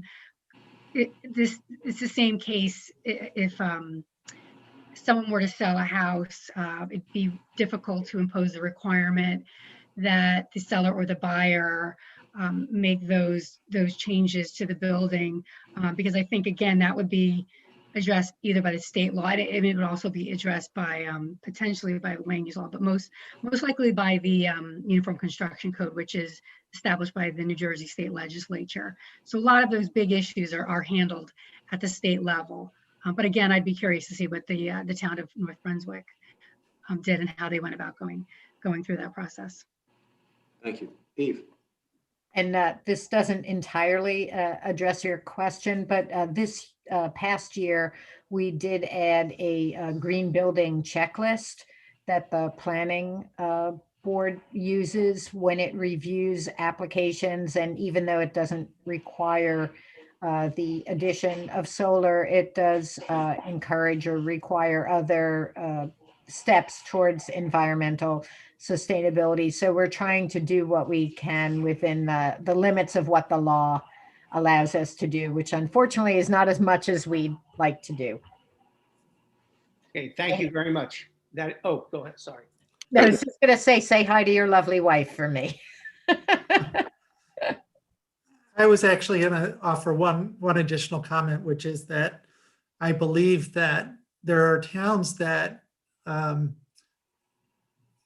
either require or incentivize the performance of an energy audit at the time of a real estate transfer of title. And I don't know for sure which it is. So it's not a requirement to make upgrades, but it is a requirement to inform the buyer about the way that the building performs, which can factor into the negotiations between the buyer and the seller. So I'd have to do more research on that, but I believe that that's happening in some That's towns. something the Environmental Commission has on its list of goals for 2021. So David, we'll see about whether that's something we can accomplish this year. Great. Okay. Are there any other members of the public that wish to comment on something not on the agenda? All right, not seeing any hands up. We would go to our resolutions. And who wants to do the resolution on the community Wi-Fi or explain that? Typically, the mayor reads the detailed description of the resolution. Okay, I'm fine to do that. One thing I do want to get to this year, though, is kind of changing that. I'm not a big fan of listening to myself all night long, but as there are items that individual council members have more of a lead on, I would really appreciate that they take the lead on it. So, Mark, real quick, you should close public comment. oh, Dawn, thank you. You're welcome. Do we need to vote on that, or we just say it? No, you could say that there's no one else who wishes to speak, so you're going to close it. Okay, thank you. Okay, we're now closing the public session input on items not on the agenda. Thank you. Okay, first resolution 21-37, resolution rejecting the bid for the community Wi-Fi project. My understanding is due to paperwork not being correct or missing, that we have to reject the bid. The one single bid. Go ahead, Mark. Just give some additional background. As council's aware, we went out for a bid for the community Wi-Fi that would provide Wi-Fi coverage to some of our affordable housing units. We went out for bid. We only received one bid. Bidder of that bid, one of the requirements under the bid law is that they have a public works certificate. They did not have a public works certificate at the time of the bid. As a result, we have to, by law, reject the bids. What we are looking to do is to rebid this project. We will reach out to this firm because they were interested in before, just to see that we know they did make an application.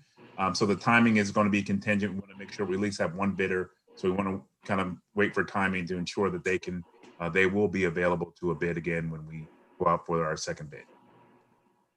I'm curious, just have a question on that. Is there a particular reason why we had just one bid as far as the number of vendors available? And I'm just wondering why more vendors wouldn't be interested? Or is there anything else we can do to kind of cast a wider net? One of the reasons when we did the bid, it was a very quick return on the bid. We were trying to move this quickly. So it was a limited time that we had this out on the streets, and it was during the holidays. So I do believe if we go out again, we may get additional vendors who may be interested. Thanks. Are there other questions? Does someone want to move the resolution? Eve is moving the resolution. Is there a second? I'm sorry, Michelle had her hand up for seconding. Thank you. Any additional questions or comments? All in favor of the resolution, please say aye. Aye. Aye. Okay, that's everyone. Thank you. Resolution 21-38, resolution authorizing a contract in an amount not to exceed $36,000 for communication services for the preparation of the mayor and council newsletter. David. Well, I'll move it to get it on the table. Thank you. It's been moved. Is there, Michelle seconds it? Thank you. Questions on the, David? Just a quick question. Are they intending to continue using the format of the newsletter as it has been done so far, or are they sort of going to rejigger it? We believe it's going to be the same format unless Yeah. some brilliant idea comes up to suggest otherwise. Yeah, there'll be, the way that it'll work too is that Christina will be still the sole person who can actually email out, because she'll be the only one that has access to our database. But Allison can have control to go in and do the editing. And of course, if formatting, if there's any ideas or anything that you see, we can always improve upon it. But the idea is to continue in the way that we're going. And I also would just want to add that the amount is maximum, but it will be, I guess it will be on a monthly basis, on an as needed basis, on an hourly basis. So, this would be the maximum that we would spend. So hopefully we wouldn't need to spend that much. Okay. Mia, did you have your hand up? Yeah, this is, to Michelle's point, this is the maximum. If there were, for some reason, I just want to know what the final rate, was it for 3 newsletters, or this is the maximum if there were 3 newsletters, or if there were 2 newsletters per week? What was the final? This is based on 3 newsletters a week at $75 an hour. Okay. But actually, I think our final, the plan is to do 2 newsletters a week, right? Correct. And the way this was projected, it was projected at the hours, at the maximum hours they indicated for doing the 3 newsletters. So it could fall in between there, but we wanted to have a maximum amount. Okay. Leticia? Yes. So as someone who subscribes to the newsletters, I think they're a great tool for receiving information. And I was just curious as to how they've been produced to date. It's a joint effort between 3 council members, the mayor, and input from staff. Okay. So are we talking about just streamlining it? This is what we're voting on today, is to streamline it. So it's a more consistent process. Just Go ahead. I mean, just Michelle and then Eve. that we're not all doing it. I mean, really, it's a lot. I mean, Liz did, a lot of the, writing, editing and all, and it's a lot for any, one person to do. But I just want to also mention that this is a council newsletter too. So, if you all have, pieces, that you want to put in there, especially having someone who can edit it, send it, we'll set it up so that there'll be a system where you can send to her directly, because we need announcements, we need news from your BCCs or from your communities. So just let us know, because it's everybody's. Remember, it's mayor and council newsletter. Right. Thank you. Well, because I think right now the way we receive it, it says the mayor's newsletter. It says mayor and council at the top. Okay, I only been focused on the mayor's part, so perhaps. It says mayor and council, and down at the bottom, all our names are Got it. Everybody's name. Every elected official. Leticia. Thank you. Thank you. No, that was with the first newsletter that came out this year. That change was made immediately. Eve, I'm sorry. Did you have something you wanted to add before? No, I was just going to reiterate that the reason for this change this year is really that former Mayor Lempert put a tremendous amount of time and energy, and as a former journalist was very well positioned, and without that, me and Michelle and Mark and I have been doing our level best to get this out and to edit and to do everything, but I do, it's just not sustainable. The number of hours that it would take. So the hiring of the consultant is to take a lot of that on, and we can then glance at the content and make sure the information is accurate without necessarily having to do a lot of the editing and detail work that we've been doing. I think that captures it. So. And let me just say, though, that all that you put into it is much appreciated. Thank you. It's a great newsletter. Thank you. I think it's fitting that a member of council who hasn't put any work into it at all should have moved the resolution. Leticia. Okay, I wanted to second that. okay. All right, are there any other questions or comments on the motion to move the resolution? All right, seeing none, all in favor of the resolution, please say aye. Aye. Aye. Aye. Aye. Okay, that's everyone. Thank you very much. Resolution 21-39, resolution authorizing purchase of mobile data terminals for the Princeton Police Department in the amount of $108,351.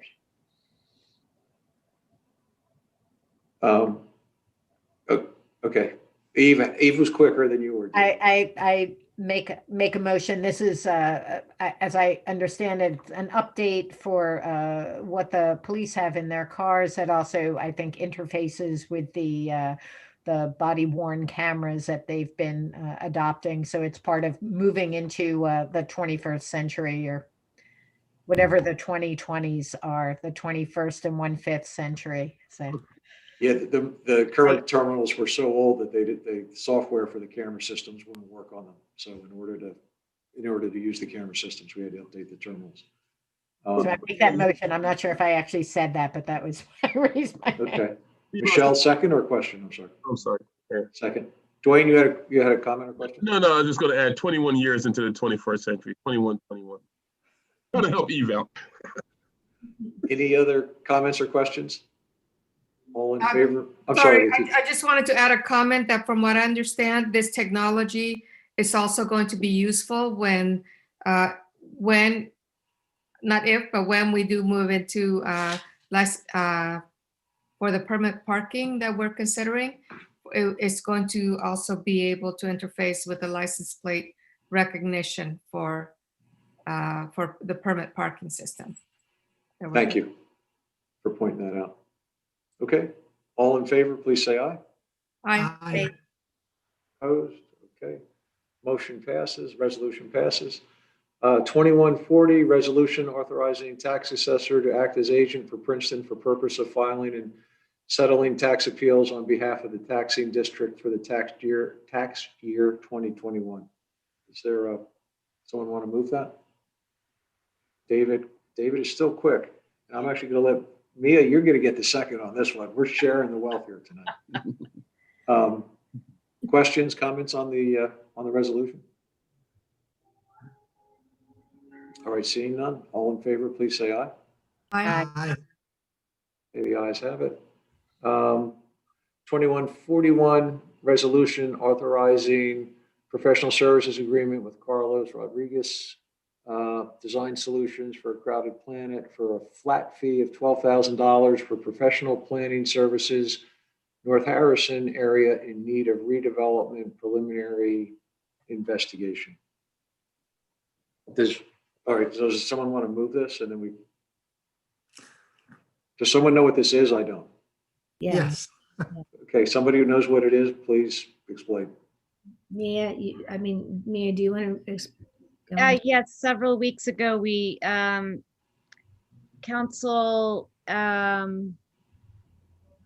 referred to the planning board a request for an authorization to hire a planner to do an investigation study, a redevelopment investigation study of the shopping center site. The planning board authorized that study. They have hired a planner, or they have recommended that this planner be hired, and they are sending it back to us to pay the bill. Thank you. Mark? Just want to give some additional information. In order for you to consider an area a redevelopment area, it's necessary to do an initial investigation that see that it meets the criteria for an area in need. The consultant will do that process of just evaluating the area to ensure it meets the criteria of state law that allow it to be considered an area in need in redevelopment. The planning board has already looked at it and has forwarded to us to take actions to hire the consultant. Thank you. Any other questions or comments? I'm sorry, Mia?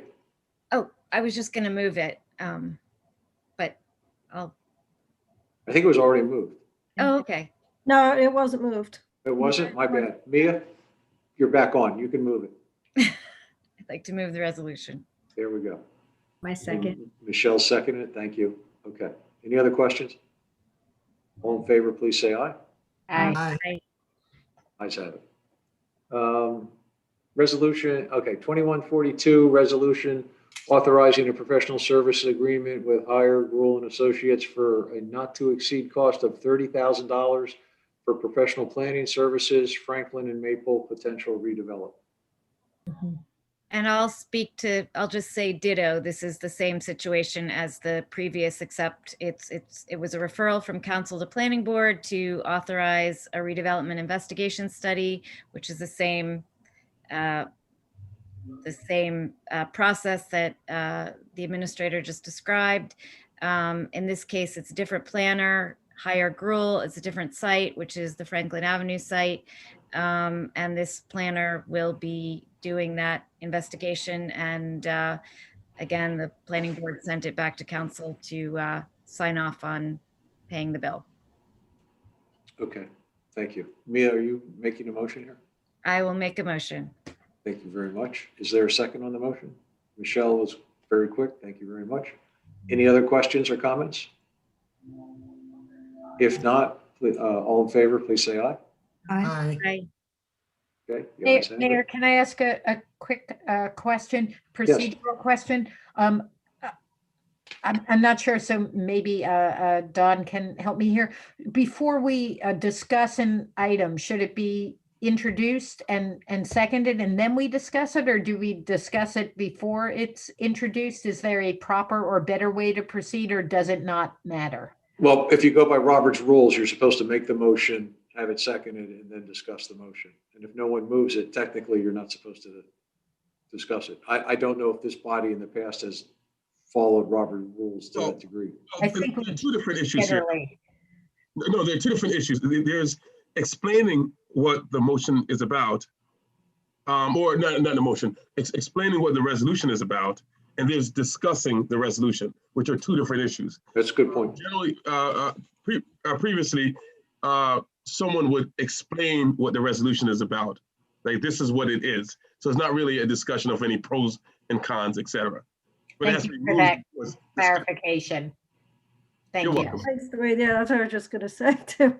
Oh, I'm sorry, Don. That's okay. No, that's fine. Thank you, Don and Dwayne. You're Okay. welcome. All right, so that takes us through the resolutions, and now we're at the consent agenda. There's 3 items on the consent agenda, 3 resolutions, one authorizing the payment of bills and claims, another one authorizing appointments to boards, commissions, and committees, and another one authorizing the sewer design engineer to execute treatment works approval. Is there any of those that need to come? Are they all? Okay, they can all stay on the consent agenda. Nobody has a problem with any of those being on the consent agenda. Eve? I want to move the consent agenda. Second. David? Moved and seconded. Any questions on any item on the consent agenda? If not, all in favor, please say aye. Aye. The ayes have it. There is nothing left on the agenda except to say goodnight. Does someone want to move adjournment? David was very quick. Leticia seconded. All in favor, please say aye. Aye. Our meeting is ended. Thank you to the public that tuned in, and thank you to staff and to the